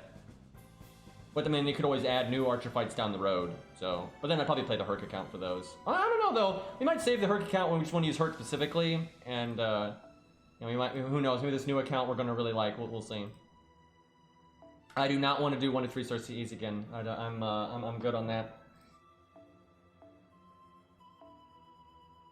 But I'll probably just leave it up to chat, like how budget we want to go on the account. Like obviously it's gonna be a free to play account, but it's like if I pull a K-scope, do we use it, right? Because let's be real, you get rare stuff, it happens, right? So it's like if we get something good, do we use it? I guess our caveat though is no Herc, because just watch, we'll get Herc. Like just watch, we'll get Herc like day 1 or some stupid shit, right? So we gotta say no Herc just because we already got the Herc account. So we'll see. The problem is 4-star CEs are just too random, because this is the thing, people act like 5-star CEs are the whale ones. They're not. Go look at your account right now. Go if you're free to play, go look at your account right now. I guarantee you, if you look at your craft essences, almost every single one of them that's leveled up is a 5-star. You're just swimming in 5-star craft essences, and you maybe have like 1 or 2 4-star CEs in there. And then maybe like 2 3-stars, like like the Jeweled Sword and Kimlon, and that's it, right?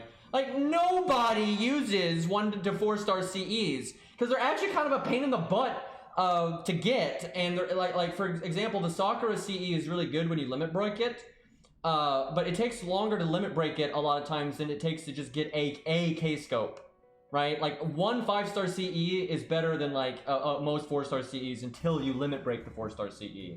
Right, and it's so random when you limit break them. I'm leveling 1 strike because it's a Taiga CE. I mean, fair enough. And actually, 1 strike's not so bad for a 4-star CE. That's actually if you need sure hit, it's pretty good. It's just if you have Decapitating Bunny, then it doesn't matter anymore. But that's because Decapitating Bunny is weirdly good, and people seem to have forgotten that. I feel like that really is a good CE.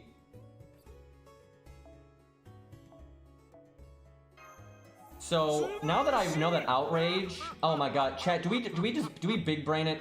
And because I'm gonna stream it and I'll put it on YouTube again. I might show off some of the really broken shit you can do as a free to play. Like you get Outrage and then you use it, right? You put it on a VC Braun. It's obviously not as good as Poster Girl, and you cannot do what you can do with Poster Girl, but you can still do some pretty nasty shit, So I might, like.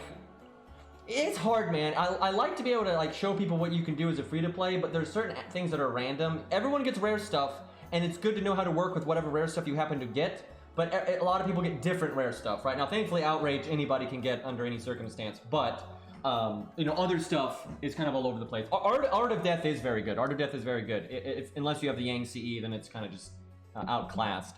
But, like on a new account, you can't get the Yang CE. It's already had the rerun, so that's that. So on a new account, absolutely I would level Art of Death, like very much so. But yeah, Outrage is in the Rare Prism shop and anybody can get it, so it's very worth snagging that. Alright, we go with this. Oh my god! Proto Ku doesn't have sure hit! why don't they buff this man? Good God, it is so frustrating that regular Ku is better than him at everything, and then he gets the sure hit, right? Like, he gets the sure hit. Like, it's a niche thing that you don't need very often, sure. But then regular Ku at least has that, and then Proto Ku's over here, and he's like, I don't even have the niche thing. Like, it's so stupid. I hope I know this is selfish as fuck, but man, a big part of me just wants Proto Ku to get the fucking buff. Like, I am so sick of him being so inferior. It's him or Baldy for me. I don't know, maybe Deer Mid, because, okay, here's the thing. Deer Mid is not really a selfish thing that I want, but I have so much sympathy for Deer Mid fans because they've been scuffed so hard in so many ways for so long. So for me, it's Proto Ku for super selfish for myself and Baldy.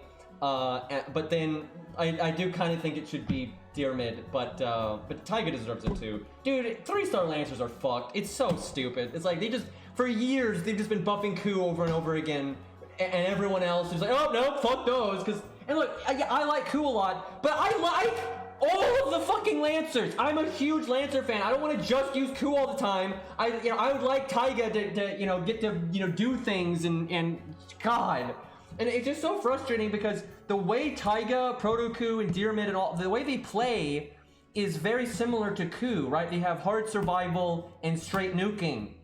That's what Ku has, but he has more survival and more nuking and more utility. Because he gets rid of debuffs and everything. It's like, and shorter cooldowns. It's stupid. It is, and again, I'm happy Ku is good because, he's my favorite character, so of course I want him to be good, but that doesn't mean he needs to have a monopoly on being a good budget Lancer, right? It's like, you guys, you could buff Ku and have also buffed all these other things. You can do that, right? It's fine. They don't buff 3-star Lancers a lot, and whenever they do, it's normally Ku for some fucking reason, so...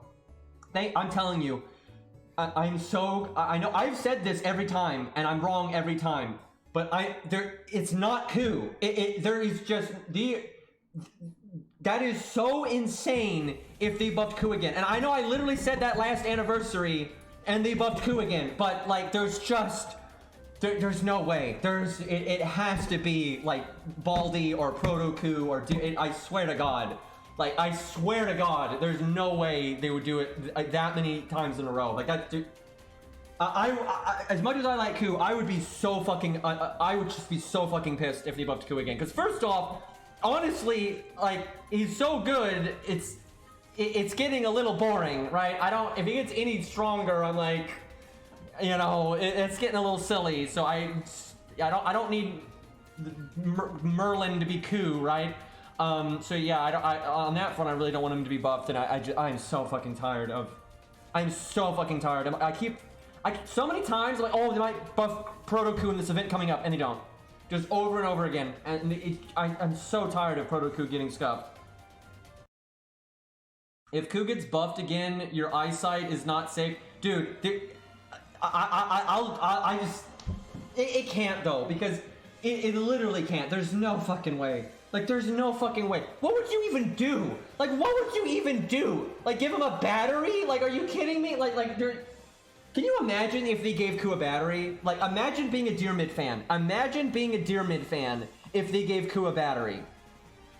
Like literally, what is the point? Because at least with Proto Ku, you can copium and be like, beast damage. Right now, Ku is still better against beasts than Proto Ku, but Proto Ku is good enough against beasts that you can at least kind of like copium yourself, right? But if you're a Deer Mid fan, it's just there's literally nothing, right? It's like buff removal after damage. That's it. I will say Ku's disengage does kind of scare me because it's the kind of skill that they like to buff. So it does worry me that they're going to buff it at some point. But Deer Mid has fucking Stargin up. Like just vanilla Stargin up, right? Like, I mean, come on. Like, that's definitely the kind of skill that they... What sucks is I think Baldy could be buffed. I think Baldy's more likely to get buffed than Ku. I want him to be buffed because Baldy is, no offense to Proto Ku or Deer Mid or Taiga here, but I think Baldy is just more fun to play. His gameplay is just, it's really unique and fun.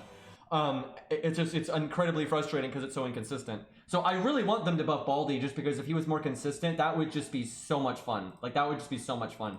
But I really am worried that they're just not going to buff Baldy because they're like, oh, he doesn't need it. He's fine, right? Because there's always been this perception that... Although, I don't know. I feel like over the last year and a half, I really think that perception of Baldy being so good has evaporated. Because I think people have, over the time, occasionally actually tested him against hard boss fights and really seen it just... There's nothing really... He doesn't really do anything special. And I think people have just noticed that, you know, all these people that were saying he was so good never put their money where their mouth was. I mean, I have seen just whale after whale after whale, like on NA when he was getting, he wasn't added yet, but he was coming, or when he was first added to JP, where people are like, oh my god, he's the best 3-star, he's power creep, all this stuff, and they just never put their money where their mouth was, and he never accomplished anything. He's never accomplished anything in a solo or in team play that is impressive, ever. And I hate to say that, like, because he's awesome, but, you know, at best he does, like, mediocrity, right? I get, you know, he's not terrible, absolutely, Baldy is not terrible, he's not a... You know, if you grail him and go do all this stuff, he gets stuff done. Like, sure, he's so much better than Hyde, right? Oh my god, like I would say Baldy is a decent unit, but he's nothing groundbreaking. He's not one of those 3 stars that's like, because Kyra, I want your opinion on this. Now, obviously they're different classes, but for pound-to-pound value, what do you think is better? A grail and like for both budget and non-budget. So pound to pound, what do you think is better? A grailed Baldy or a grailed Ushi? Because I think it's Ushi, and by a lot. And like, Ushi's got really straightforward value and everything, but I just, like, I think Ushi is just so much better, because a lot of times the straightforward stuff is actually more practical. But like, Ushi is just, like, she has exactly what you need, right? And yeah, Ushi's not even the kind of character that I think people would compare to Baldy for like straight value. Because people just have this idea that like Baldy somehow can like outperform like that kind of just typical get your NP, you know, the old-fashioned way and survive the old-fashioned way. They're like, oh, he's just so much better than that. I don't think he is at all. Like I don't. That's kind of the problem, is because he's not. Yeah, I know about the Hyde thing. I was talking about that earlier. All right, I kind of want to not go Pierce Invulnerability because that kind of makes this too easy. Like, I really do think the Pierce Invulnerability command code is maybe just a little too much, so I think we'll, Oh, yeah, fuck, I haven't done Wadim on this account. I did it on the other one, so I was gonna say this was actually a really good fight for that. You could use the crit down here would actually be pretty good. We'll do Star Absorb then. Do you want me to use Matahari with Proto, or are we done with that? Because people were saying they kind of wanted to see Stheno. We could do Stheno because I that would be fun. But I do think Matahari might work better with Proto here, but because Proto is just, you know, he's grailed and everything, so. But I guess this is fine. If Ace is still here, Ace has got a really good Stheno. Dude, this is gonna be wild. I'm gonna reroll for Stheno, because everyone always says you avoid Stheno, right? So I will say, because some people say my newbie account's not legit because I got Herc, but I mean anybody can get Herc. But I've seen that criticism, if you will, a lot. I swear, if people start saying that about Stheno, I'm just gonna laugh. Like I'm just gonna laugh. Oh my god, he has her third passive at 10. It's a shame that we're fighting the Avenger version. But I kind of want to test that against something. We should find a boss for her to fight later, because I'm telling you, she's a pretty disgusting solo unit, and if she's just constantly doing 30% more damage, that's no joke. The Rider Lobo, I don't think I have an account. Let me think. Do I have an account with Rider Lobo? If I do, it's probably like the newbie one. I could get the Rider. Okay, I tell you what, this might be a while, but I got that solo account. When that one gets to Shinjuku or Shinjuku, whatever the fuck it is, I'll do it then for sure. And because I'm not sure I have another way of doing it, unless I'm forgetting something.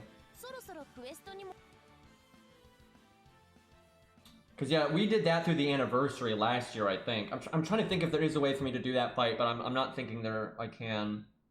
But yeah, on that solo account that I've got, when it gets there, I'll 100% do it then. But I can at least like bitch smack a CCC boss or something. I'm sure I've got something Rider related somewhere. We could kill Uriel in the bull fight. I don't think she could beat that entire fight though, but she could probably kill Uriel before dying.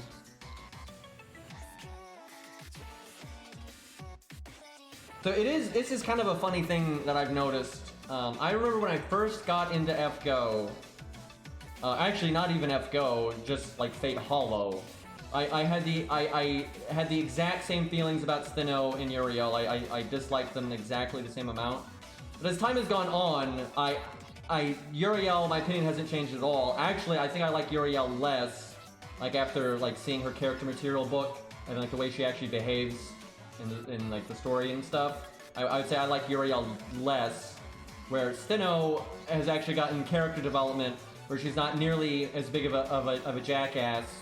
And so I like Stheno more. And also Stheno doesn't act like a bubbly twat, so that helps too. So Stheno went positive a bit, and then Uriel went down, right? So it's just kind of funny that happened. I think though the character that my opinion has changed on the most is probably Lu Bu. I don't even know why. This is a very hard thing to quantify, but I just did not give a flying fuck about Lu Bu, like when he was just in Fate Extra and stuff. And then somehow just through like his reliable gameplay and the roaring and his cool animations and I guess Chin Gong, now I kind of like Lu Bu's actually quite positive in my book now. He used to just be so low, like so fucking low. So he probably saw the largest improvement. Stheno definitely saw a decent improvement, and then Arjuna saw a really big one too. Because as I read more about Arjuna and stuff, I ended up liking Arjuna way more. Like those are probably the three that changed the most. Would be Stheno, Arjuna, and Lu Bu, and Lu Bu probably the most. Extella, you know what? It's all the extra verses, it's all Space Moon, rainbow color bullshit. I don't care about if it's this one or that one or whatever the fuck. You know what I mean? And no, he's in. Wait, is he in CCC or Extra? He's in one of the regular ones. He's not just in Extella. Yeah, I know Extella is the one. Like that was like the first Dynasty Warriors one. And he absolutely was in that. I remember seeing like the trailer for him and stuff. Yeah, he's an extra. Yeah, I was like, yeah, no, he's definitely he's in both.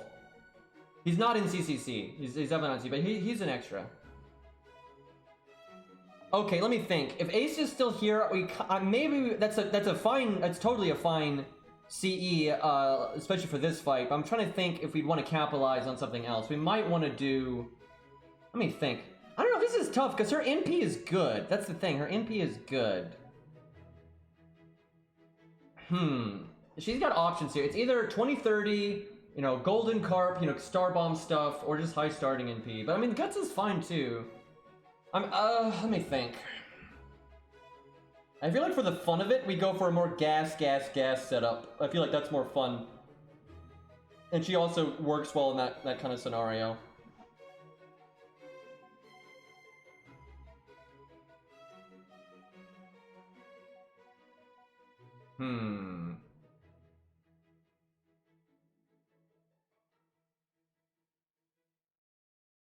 I hate that my Bedivere has higher skill ranks but lower NP rank. Well, you know, story lock, what are you gonna do? This is why, though, all of my accounts, after I beat, you know, certain thresholds in the story, I roll story. And I never regret it, because I want to get Asclepius and Bedivere. Like, it's worth setting a few hundred SQ aside, you know, here and there to do that. Although people always say that my accounts aren't legit because of that, but I'm like, I think it's a smart thing to do no matter what kind of player you are. Like, it's so helpful, because it's so much easier to get Bedivere than to get, like, Masashi or Okita. Because you have no idea when they're going to be rated up. You have no fucking idea. And you already have one copy of Bedivere, so, like, trying to get another copy or two is not that hard, and then Asclepius is so worth it. Like, it does not matter what kind of account you have. I think it is always worth it to try to grab at least one copy of Bedivere and at least one copy of Asclepius from Story Summon. I think it's absolutely worth it. Now, sure, if you can hold out and wait for a class banner, or for them to get rated up or something, or Valentine's Day, or sorry, White Day, you know, sure, wait for that if you can. But if you can't, it's worth it. I never regret rolling a little bit of story to grab a few of the more key low stars like that. Because what you might get some other good stuff while you're at it too. Because here's the thing, a lot of the banners don't give you a good opportunity to get some of the other craft essences because they might have another CE rated up that's shit. Most rated up CEs are bad, like to be honest, so. If you're an account that already has Masashi, unless you like Bedivere, it's definitely lower priority. It's still good though because sometimes you're gonna need two, you're gonna have two DPS. It's very common for like a setup to need 2 DPS, and Bedivere is an amazing backup because he has battery. So like if you were only going to ever have 2 sabers, if it was Masashi and Bedivere, that'd be really good. But it's definitely lower priority, I would say, if you have Masashi. But you still absolutely want Asclepius, and you might get Bedivere while you're at it, and so it works really well. But yeah, honestly, if you happen to have good sabers, right, you don't need Bedivere for pure gameplay. Like you've got various 4 or 5-star sabers, that absolutely lowers your need for Bedivere, but he's still good. That's the thing. If you like him, it's still not going to be bad to get him because he still has low team cost. He still hits really hard. He still has decent team support. Got that big battery. Because a lot of times that battery is just huge. Like it's huge. So yeah, if you like him, I think he's worth going for. But if you're like, yeah, I mean, take it or leave it, then I wouldn't worry about it.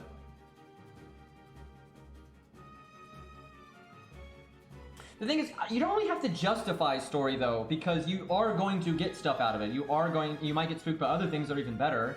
You're going to get a chance of good CEs and that kind of thing. And what you can also do, and this is, I know a lot of people, this is what they do. They save all their SQ like normal, but they use all of their summon tickets on story until they get the stuff that they want. And you play the game for a long time, that's gonna work. Like, yeah, it might take a while, but like if you're always using your summon tickets on story and you're saving all your SQ, you're going to get the story lock stuff from time to time. Like it's just going to happen. And that will take longer though. Like that will take longer. Yeah, unfortunately, Mori, not so much. The good news is, Mori is never a necessity for budget. He can be good, absolutely. Mori can be, was good for like, Lee there, and potentially Mothman even. There's plenty of good stuff for Mori, but a lot of times you can also use Lu Bu if need be. And like the 1 to 3 star account sometimes can't use Lu Bu and it has to use Mori, but that's because it's using 3-star craft essences and all that other bullshit. If it was, let loose, it would do fine with just Lu Bu. You could just do Lu Bu and it'd be alright. But it does suck though if you like Mori, it's such a pain in the butt. Okay, I'm trying to think what I want to do on this setup. If I want to go really bursty or not. Well, let me see what I might do what I do based on whatever Ace puts on Stheno. Like if he goes gas, gas, gas, I'll make it more gas, gas, gas, and if he keeps the guts, we'll go a bit slower. Assuming I can ever summon Ace again. Yeah, I do think Lu Bu needs an upgraded NP. Like overall, Mori is better than Lu Bu. Like absolutely. It's just that it's not by so much that Lu Bu's useless, and you might not have Mori. But making Lu Bu the NP nuker with normal card damage on the side, and then making Mori the normal card nuker with NP on the side, that's the way to go. Like, that's absolutely the way to go. And then Lu Bu has a little bit of survivability, almost none, but a little bit, and then Mori has negative survivability. So I think that totally balances it out. So just give him an upgraded NP. Maybe make his stun chance higher. I don't know. Maybe that's. Do you think that's too good? I don't think it's too good because he can't loop, right? Even if you use Vinch, you're not fucking looping with Lu Bu. And even like I think if it was like as reliable as Scath's or maybe just 100%, because Scath's 500%. But if you made it 100%, I think it's fine. I think it's totally fine because again, even with Vinch, you're not fucking looping. And any team that it's like throwing, waiver Vinch. All this crazy OP, that they can accomplish more broken shit than Lu Bu stunning. So, like, who cares? Also, if he could just buff Cersei to actually be able to peg things, that would be great. So, again, Cersei, I don't think would be OP if she could peg. I think Scath is, okay. Scath is very good. I will say this. Scath is a very good unit. I think some people undersell her. I think some people oversell her too, but I think a lot of people undersell Scath and act like she's so out of date and no, Scath is super good. And her stun is a huge part of that. And you know, hers is 500% for God's sake. So unless they have debuff immunity, she gets it.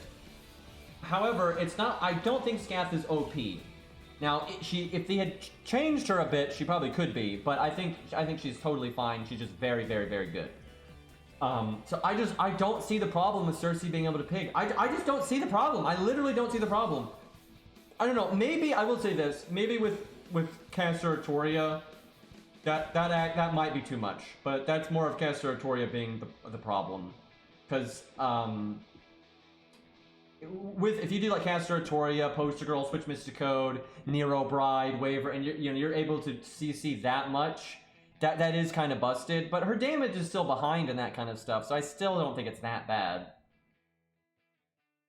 Yeah, I do. I know that's the thing, Ari. Her whole kit is designed around being able to pig, but she can't pig. So what the fuck is the point, right? Even if she was busted, there's busted shit in this game. Oh well, right? We already have broken combos that are absurd. I don't if I don't want to use, you know, Cersei double Castoria, I can just not do that, right? So really, they should just let her pig. It's because it's not fun, this is a video game. It's supposed to be fun. If you're a Cersei fan, it's just, you should be able to have fun. Like, it's just that simple. So yeah, no, they should let her pig. It's stupid. Like, sure, maybe every once in a while, because every once in a while they give a boss stun immunity. They do that. Or debuff immunity, right? So they're still gonna, if you really like, oh, you know, this will break the fight too much, we don't want that, then just give the boss debuff immunity, because you already do that. So that's fine. But for the bulk of bosses, yeah, she should just be able to pig. It's dumb. Well, so, I'm not sure how I want to play this. Because what I think would be best is honestly Hans and then Stheno at 2030 and you just, you know, gas. But I'm trying to think like how I want to find the balance here because I don't have Stargen. That's the problem. We don't have Stargen. And if I don't have a taunt, then you got to go really fast if you don't have a taunt. So this is a bit strange. I mean, I could just abandon the crits, but that would kind of suck. I'd like to be able to crit some. Maybe I start slow and I have Hans come in, or I start here's the dream. Kairo's gonna hate this, but I don't do this often because normally it's better to use Hans in the long run. But there is like the disposable Hans style of play, right? Yeah, sacking Hans, right? You throw out his third skill and you just let him die, right? You let him die first. Like it kind of makes sense here. It kind of sucks, but Hans has really good burst value too because all of his buffs linger after death and stuff. But why am I blind now, Cairo? What's the why am I not seeing the value of Hans?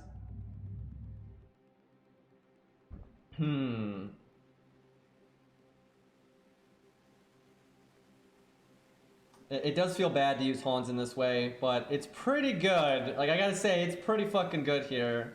What I would really want, though, is then Star Bomb or 2030 still on Stheno, because you want to be able to follow up those stars and just go. Because if I do Star Bomb on Hans, I'm going to be at the mercy of that first turn. And you kind of want double Star Bomb at that point, but I could do Carp and I could NP as well if I wanted to. Could do Outrage, because anybody can have Outrage. Sacrificing Fuma de Guardia, lol. I could just not put Taunt on him and just hope he dies first. That's kind of risky though, because then you could get, anybody could get NP'd. I'll try that though. That adds a kind of an obnoxious level of RNG to the fight, but let's see what happens. God, we're gonna make a Stheno account. That's gonna be a trip. Hold on, I gotta know. I want to look at all the divinity stuff. That's budget, because that's pretty applicable. Thankfully, you got a bunch of coups and they all have divinity, so that's a thing. Okay, so you got Medusa, you've got Alex, Caesar. Oh shit, that's good. Well, Caesar will be our first saber then, because Caesar's so fucking good. Oh my god, that's amazing. Because he's really damaging anyway, and then if he gets a really good support like that, that's awesome. Okay, so you got Caesar. What else? We got Ku, Proto Ku, Caster Ku, Gilgamesh, Kid Gil. What else? There's Asclepius, that won't really matter though. Oh, Taiga, shit, that's not bad.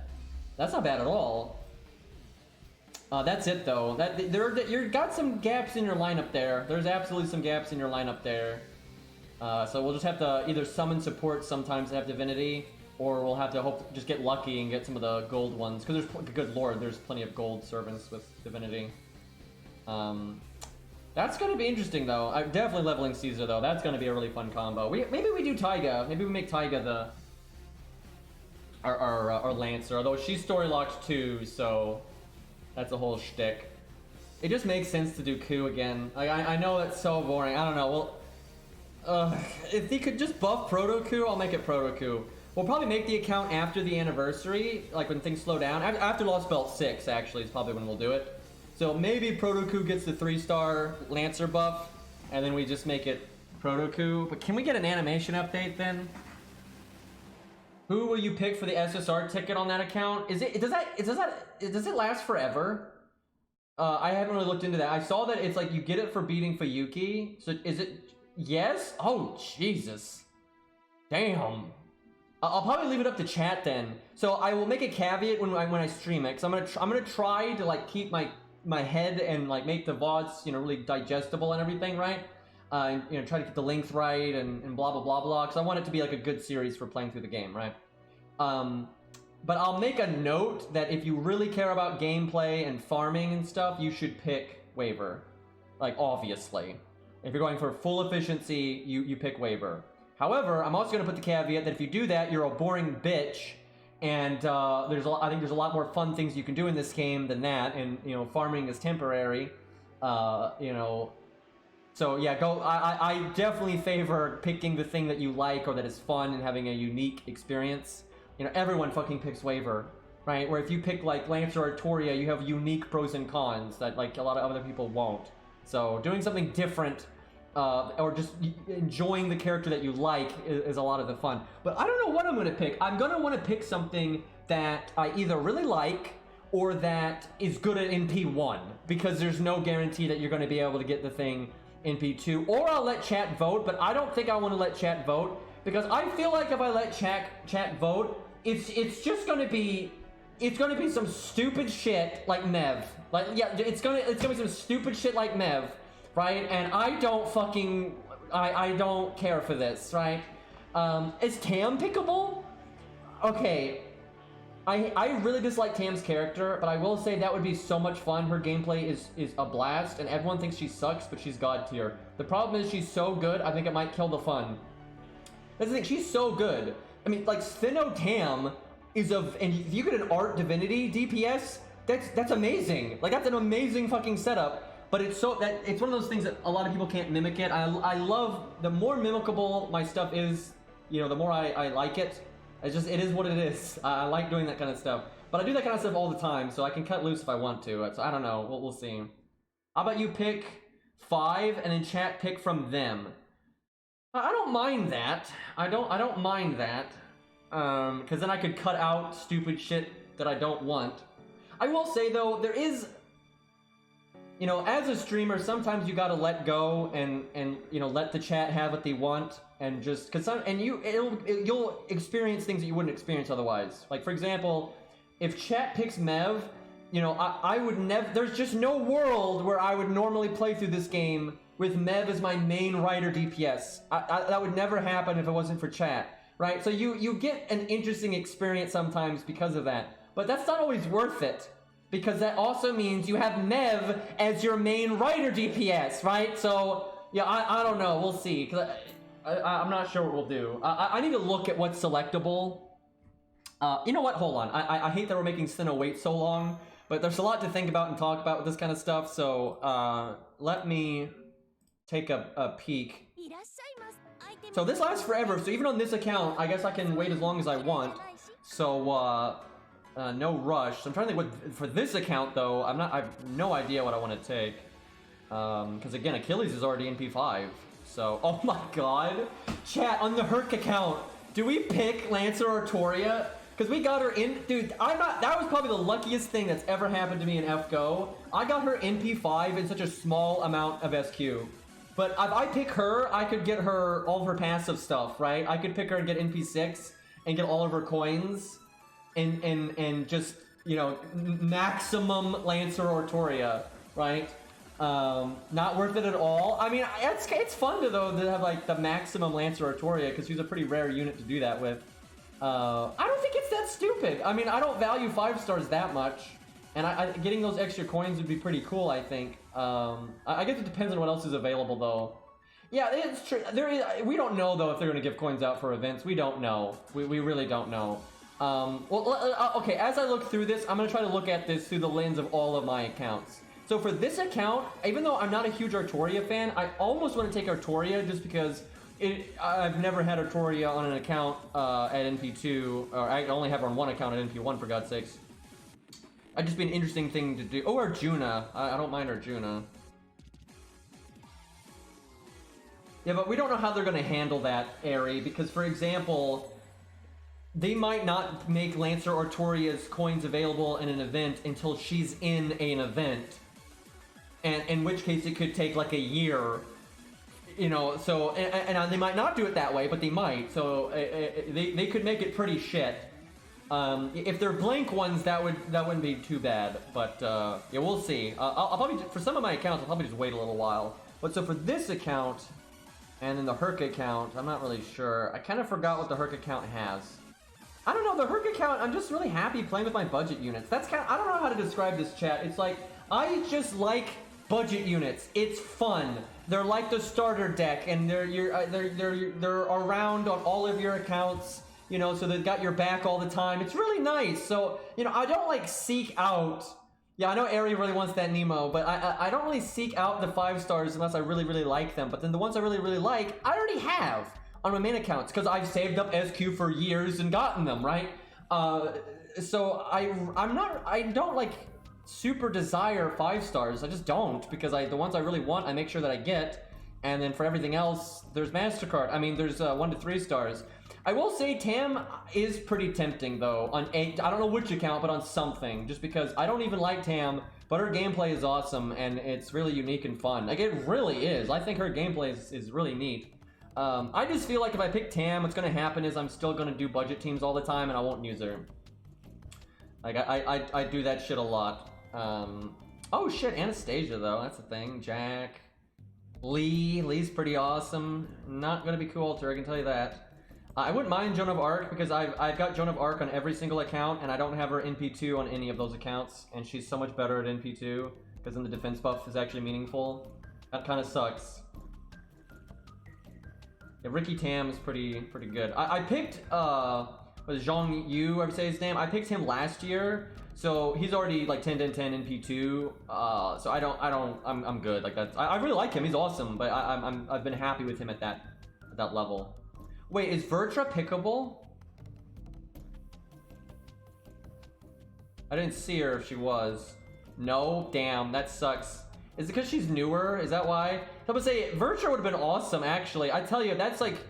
I've really been surprised by how much I like her gameplay and her character. I'm telling you, when she was added, I was like, I'm gonna not care about this at all. But I've ended up really liking her character, so I would not mind Vertra. It's stupid? Damn, that sucks. That's really... How come Tesla's in if Vertra's not? I wonder if it's because they're so aware that Tesla... If you're a Tesla fan, there's almost no other way at this point. That sucks, man. Yeah, and Audie not being in. That's really weird. Man, that sucks. I don't get it. That's really strange. Huh. Yeah, having NP2 Vertra on an account would have been a pretty cool thing. The cut off is Europa. Yeah, because, you know, Europa's so strong, guys. Huh. Do you think they'll expand it with time? Or do you think this is going to be like the default set that's just always here? Because every new account from now on gets access to this. Damn, that really does suck. I forgot about Vertra being like a 5-star. I don't know why, but... So I wasn't even thinking about that. But yeah, Vertra would have been an easy pick on some of my accounts. So for this account, I don't really care. I'm not gonna lie. I'm so happy with this account already. It's got Achilles at NP5, Gilgamesh, NP4, right? I'm pretty happy with it, and like I'm a huge Mordred fan, but I already have Mordred on my main at NP5, so and then Karna is such an awesome character, but he's mats or death, and I got him on my main, so I don't want him NP1 on both of my accounts. I'd want him NP2 on one account. You know, Drake, I don't mind Drake, because I do have Drake on this account, and getting her to NP2 would be pretty swell. No way I'm picking Tesla, because I picked Tesla on my other account, and he's NP2 there, so I don't want him NP1 here. Yeah, Drake doesn't sound too bad. Let me look at this account. I love getting things NP2, right, for like free tickets, because NP1 kind of sucks.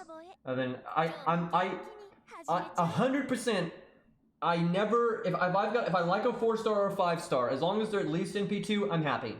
Like, sure, if they're my favorite character ever, I'm gonna like gun for more than that. But I never feel bad or like I'm lacking on a gold unit if they're NP2 or higher. Like that's fine. They're perfectly good damage at that point. It's no problem. But NP1 can feel kind of shitty.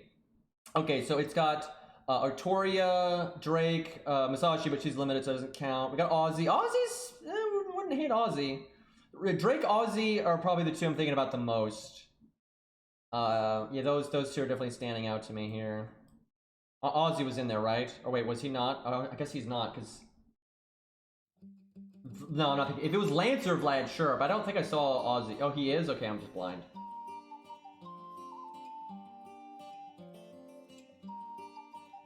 Yeah, I could wait for the boat. Like I said, I'm probably gonna wait anyway. I'll give it a little bit of time so I can think about it. But yeah, both Drake and Aussie sound pretty good. Like, I like either one of those. But yeah, he's already in good shape, right? I'm already really happy with him, so no big deal. That's tough. And then I have no idea for the... Because the problem with the newbie account is I don't literally... Like, I've had Enkidu on that account since, like, day 2 or whatever. And I think I've been spooked by him multiple times. And I've yet to level him, even though I like Enkidu. Because I don't level a lot on that account, and I just really like keeping it more budgety. It's just fun that way. So if I don't bother to level Enkidu, I'm not gonna bother to level any of those things. Right? So I feel like there's almost... It doesn't really matter on that account. Because I've kind of enjoyed it being, you know, like Herc, Nursery Rhyme, and then the budget boys, right? That's kind of been what that account is, and I've really liked it. Yeah, you could pick Waver just to make farming smoother. I wouldn't hate that, but then I'd have to level his skills, and I would hate that. I don't know, we'll see. Again, no rush, so. Now, the account that I actually care about, because the Stheno account is going to be really different, because whatever I pick will actively use, right? Because like the other account is Herc and Nursery Rhyme, right? Like that's like the two rare things that we actively use. That's like kind of what we focus on in that account. So whatever I pick on the Stheno account, we will use, right? Like that's like the point. So I want to pick something that would be fun or different or whatever. So I'm not really sure.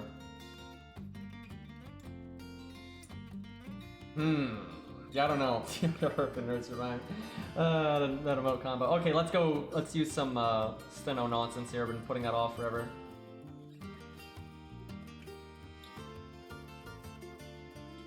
The sacrificial haunts, but we're not giving him the taunt, so I'm not sure this is going to work. But if it has potential for such high value, but it definitely has some potential for failure, like no doubt. You know what's dumb is the best safety net.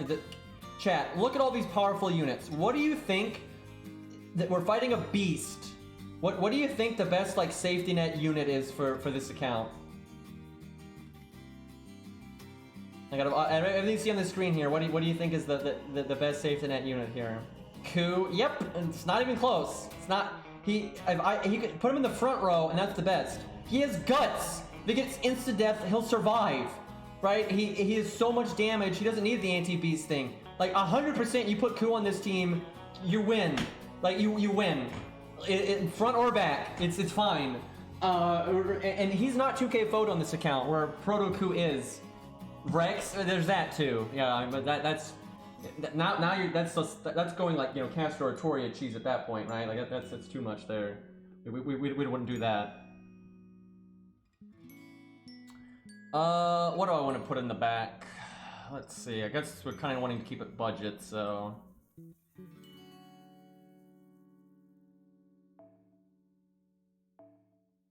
Yeah, we'll do better here. Why not? No survival though, which is not. I mean, Ku is the better pick. Like, oh my god, Ku is just abso-fucking-lutely the one to go with.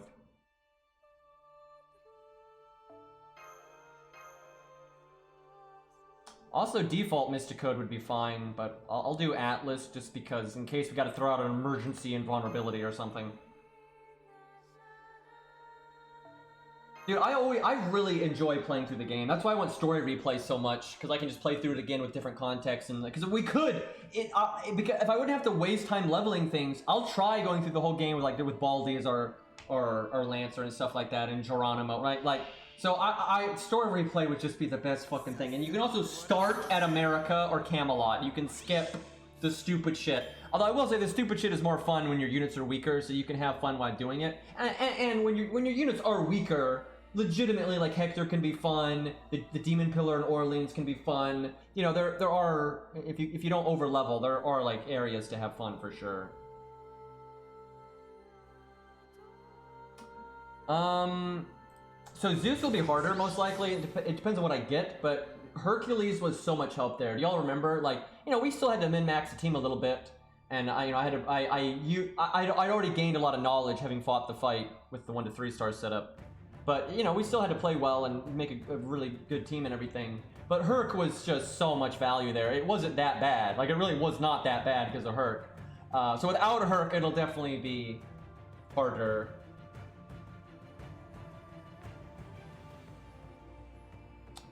Let's see. Do I just taunt our charm right off the bat here? Let me look at our cooldowns and stuff.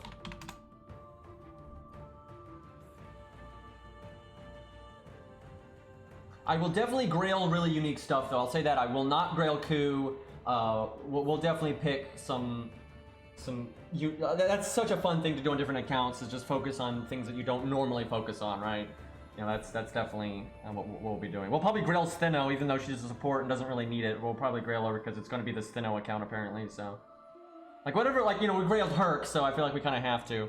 I'm not sure how Ham will go on it, because it's so impractical to make her, like, 2k foed and all that other shit, right? Like, but we'll probably grail her to 100, just because that's, like, the point of the account, so.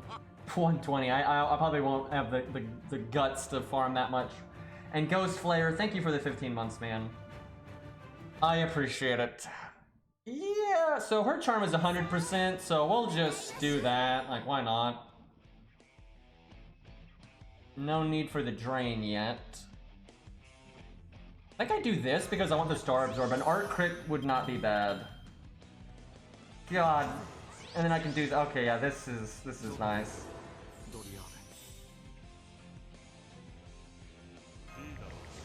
Maybe I choose Stheno's attack up just because we've got that crit, but there's no Buster card. I think we wait.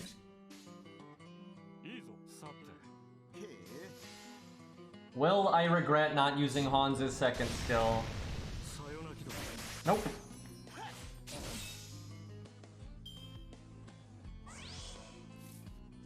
We don't have sure hit. We don't have sure hit. Like, that's what I'm talking about. It doesn't matter if you have anti-beast damage because Ku gets an extra hit in, and his NP does more damage, and he's got the attack up. Like who would do more damage here? Well, no, maybe not, though, because we got lucky and we got a Brave Chain, so maybe not. But a lot of the time he would, so that really sucks. So we do this.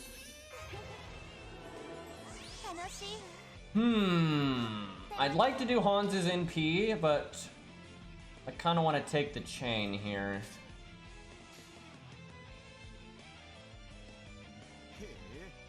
Alright, just give me a Buster Crit, for God's sakes. We got all these attack buffs, we got all this good stuff.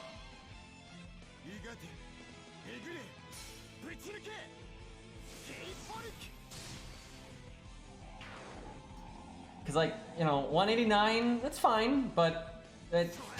Okay. Oh, okay.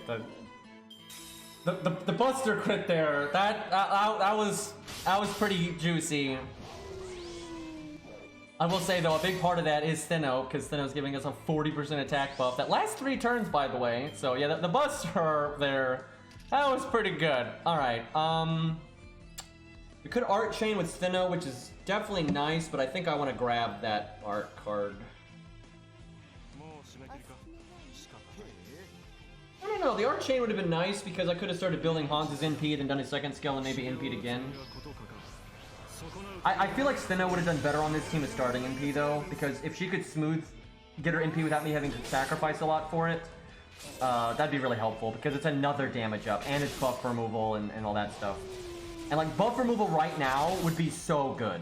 Like she could just yeet the attack buff, yeet the defense buff, and the evade, right? Like that'd be really, really good. Hans dying on this turn. Oh man, I should have done the Arc Chain. Hans could NP right now. That'd be so good. If Hans dies this turn, I'm gonna be really annoyed. Now I can get my anti-beast damage again, but I think we wait. I don't think we need it here.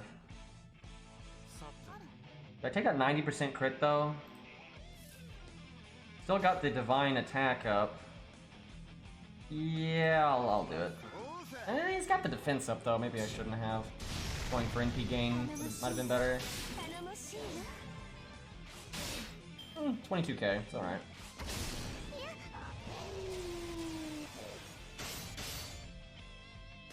See, if she had starting NP, she'd have her NP right now, and that'd be really nice.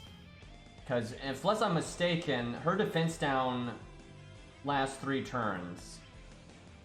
It does. And oh man, she gets 150% chance, which means she gets around magic resist. Like that's really good. So if she could do it ahead of Proto, because Proto doesn't have a good overcharge, so you don't need to save it. If you were working with Gilgamesh though, you'd probably want to use it with Aya if you're fighting a servant, because it would give Gil his overcharge, which is actually really good. Yeah, she's got options, man. Hey Zerd, what's up, man? Thank you for the gifted sub. I was about to say, but yeah, thank you for the gifted sub there. I hope Hans lives to spite you. Yeah, he might. We'll see. When do we use Atlas? I might end up using it on Stheno just because our cooldowns are coming back anyway. Art Chain versus getting some NP gain on Stheno. I think I take the Art Chain because then I can just NP next turn. I don't know though. Getting Stheno's NP would be really nice. We'll play it safe.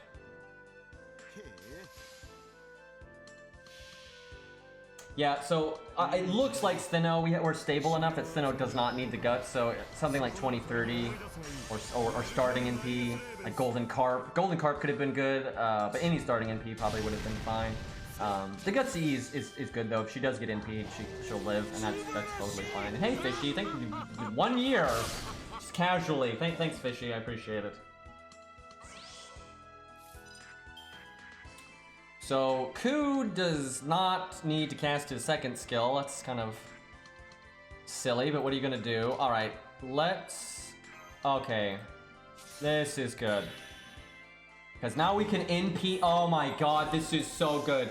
We remove the defense buff, we remove the crit buff, the attack buff, the evade. We give defense down, we give divinity attack up. This is so fucking good right here. And we charm, and then we charm again. This is so good, dude. Like, it's just so fucking, like, so much value right here.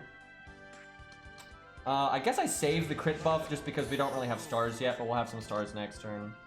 Yeah, no, Stheno's really good. Stheno's really fucking good. And this is such a basic bitch team, right? I'm not, like, throwing out a bunch of meta shit. I think I quick. Because we'll make more stars. Yeah, Zeet the app, thank you for reminding me, Zaw. I actually wasn't really thinking about that.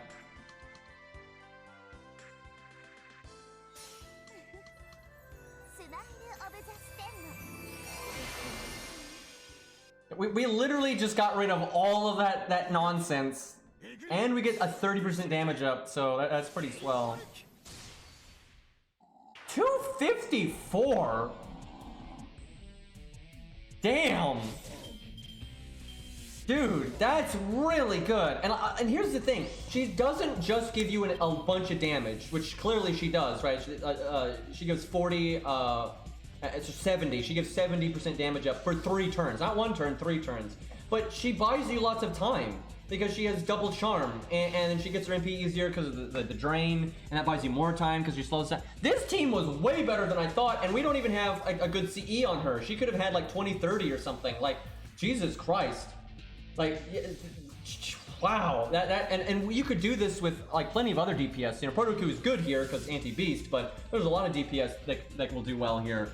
That is really impressive. We win right now because we still have the defense down, we still have the attack up, we still have the anti-beast. We have double crit here, like easy. We do 36k. I mean, we have so much damage up. I mean, look at this nonsense.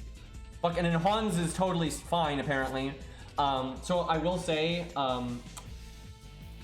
a big part of why Hans lived is because of how much charming Stheno did, and then it buys time for Hans to heal. Like, that went quite well, and we never even used our invulnerability. I'm not gonna lie, that was really good. Look, Stheno does Buster, right? She does the Buster, so we get the Buster card bonus, and then we do the 90-90. Even if we don't crit, he's dead. I'm serious, if we don't crit, he's dead, because we have so much attack up and defense down and everything. My god, this was way better than I thought it was going to be. I knew it wouldn't be bad, because I've used Stheno before, I know Stheno's really good. But Jesus Christ, this was super effective. I mean, like, we have so much overkill on this turn, and we have so much value left. Hans can keep going. I mean, for God's sakes, Proto hasn't even been touched. We still have our invulnerability. This would have worked with a 70 Proto coup. Like, this would have absolutely worked with a 70 Proto coup or a regular coup. And hell, you could probably be a little harder with Caesar because he doesn't have any survivability, but it'd probably be okay because of all this charming and healing. And Caesar just has such high NP damage. So even if he wasn't Grail, he'd kill this boss reasonably quick. And there's also Berserkers you could work with, and then you could use taunts and stuff. So really, I think Stheno makes this boss quite a bit easier. And I think it's not like she has a niche here. She doesn't. Her niche is just the DPS being divine. That's it. You know, buff removal and overcharge and attack up, defense down, NP drain, you know, double charm. That's always good, right? That's always good. So it's easy for her to give a team this kind of value. It's yeah, quite strong. That still though is more than I thought we were going to get. And man, we could have used a different CE and stuff. So Jesus. Yeah, it's true. Charming has become more niche when it comes like really major bosses. They like to give them mental debuff resistance. There definitely are. They pretty much always scatter in a few bosses throughout like a main story that don't have it, like for sure. But yeah, they do use mental resist quite a bit.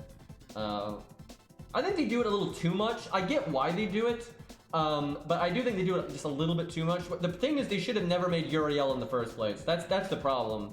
It's Uriel. She's the reason they do it. Like 100%, she's the reason they do it.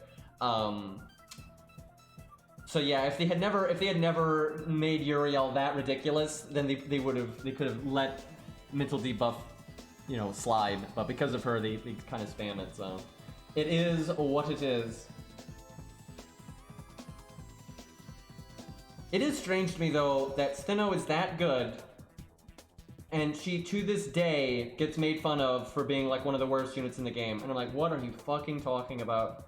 It's like I don't even get it. Do people like want to use her as a DPS or something? I don't understand. Like, I don't see how in any way you can look at this toolkit and be like it's bad. I just, it's crazy. Like it's like absolute nonsense.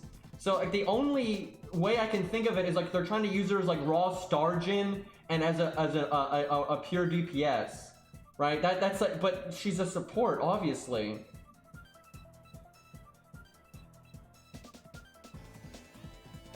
I think even for a tutorial role, I don't think she's bad, because early game, she can slay riders just fine. Not maybe the best thing ever, but I think her support is pretty good early game. Just, you know, combine her with Ku and things like that, and Caesar. And I don't think, I mean, we'll see. You know, I've never actually used her on a super low B account, so we'll see what happens. We'll see what happens.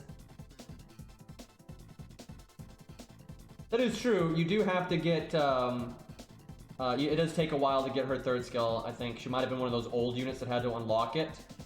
But these days, you've got your free instant max ascension, which I kind of don't want to use. If I do use it, I might use it on her just because of that, and keep her at minimum level. And she is a support, so it wouldn't be that bad. But that is kind of be pretty obnoxious. If you don't use your free ascension, because yeah, she's one of those characters that had to unlock her third skill. They should just change that so the old servants don't have to do that. That's dumb. But that's a fair criticism, actually. If she doesn't have her third skill, and you have to send her an extra time, right, and then do the quest, right? That is a legitimate criticism. So not only though does she do all the things we just talked about, but she also has 50% debuff resistance all of the time, just all of the time. And now with the new passives, and her passive is better than most, and then she also, you can get the starting NP and then her battery from her first skill. You're already so far along into getting her NP. Like, I think that's gonna be super good. That's gonna be shit though, because we have to get more than one copy of Stheno. Oh god, it's either that or hope that they give them out in events, because we're gonna want that battery skill for her. Because if you just starting in PCE, use her drain and have her the passive, and you just instantly NP, that's gonna be great. I'm really looking forward. I'm not gonna lie, I'm really looking forward to the Stheno account. I think it's gonna be some unique gameplay. I tell you what I'm not looking forward to though is doing Lost Belt 6 again. I'm looking forward to doing Morgan again, but I don't want to do all of that filler. There was so many filler stages. I don't want to do that again. I don't want to do that, and I don't want to do 5.5. I like the tuna can fight in 5.5, and I guess Limbo's fine. And Babbage, I like Babbage, but God, there's a lot of boring shit in 5.5. I'm super hyped to do Olympus again. Oh my god, that's my favorite content in the entire game. I'm so down for that. Not really looking forward to Atlantis though. That one is Cerberus, right? Like, who cares? But most of the later stories I'm pretty excited for. I'm pretty ready to do that again. It sounds like though, from what Nasu's been saying, it sounds like the ending of Lost Belt 6 is going to be very boss fight heavy. And so we might get a real treat for all this waiting for like just how much bad gameplay was in Lost Belt 6. We might be about to get a bunch of really awesome gameplay, so we'll see. Maybe that'll make me actually excited. Because I'm not gonna be biased. If the ending is amazing, then I'll praise it.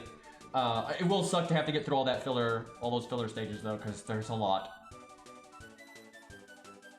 Yeah, no fucking leaks. That should go without saying. Ari, do you think I should just from now on until it's out, I should probably just put in my title, like no leaks or no spoilers or whatever, because I didn't even really know that there were any leaks, but I guess there always is. So, yeah, it's probably safe. I'm gonna put that in there now.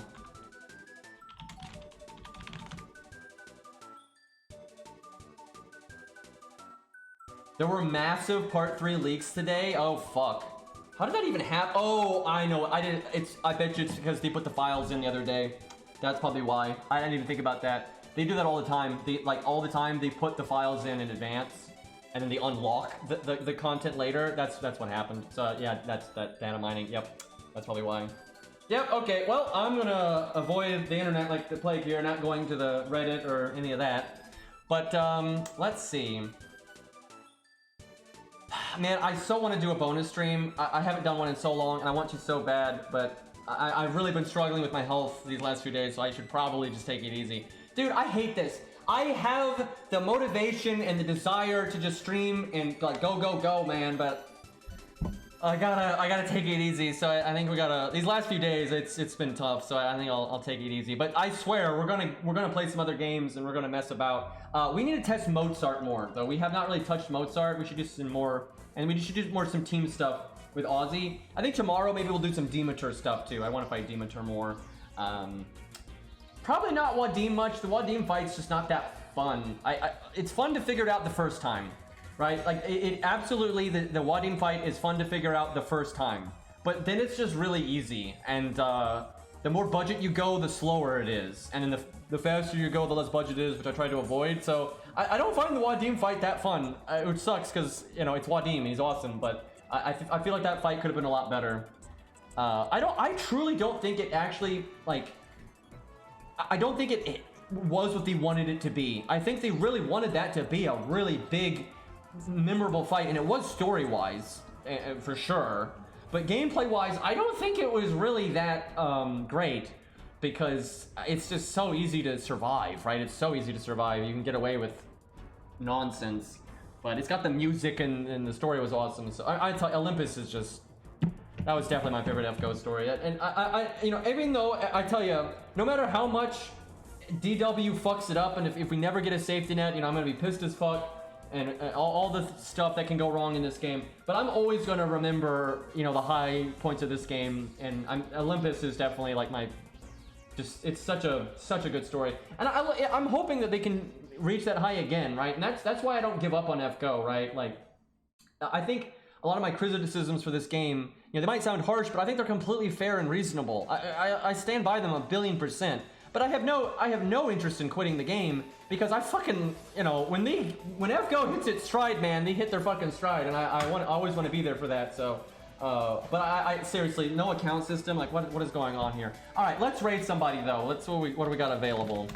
Maybe Cairo is streaming, but probably not, because he's been in and out in my chat. So, yeah, it doesn't look like it. Well, what do we want to raid here?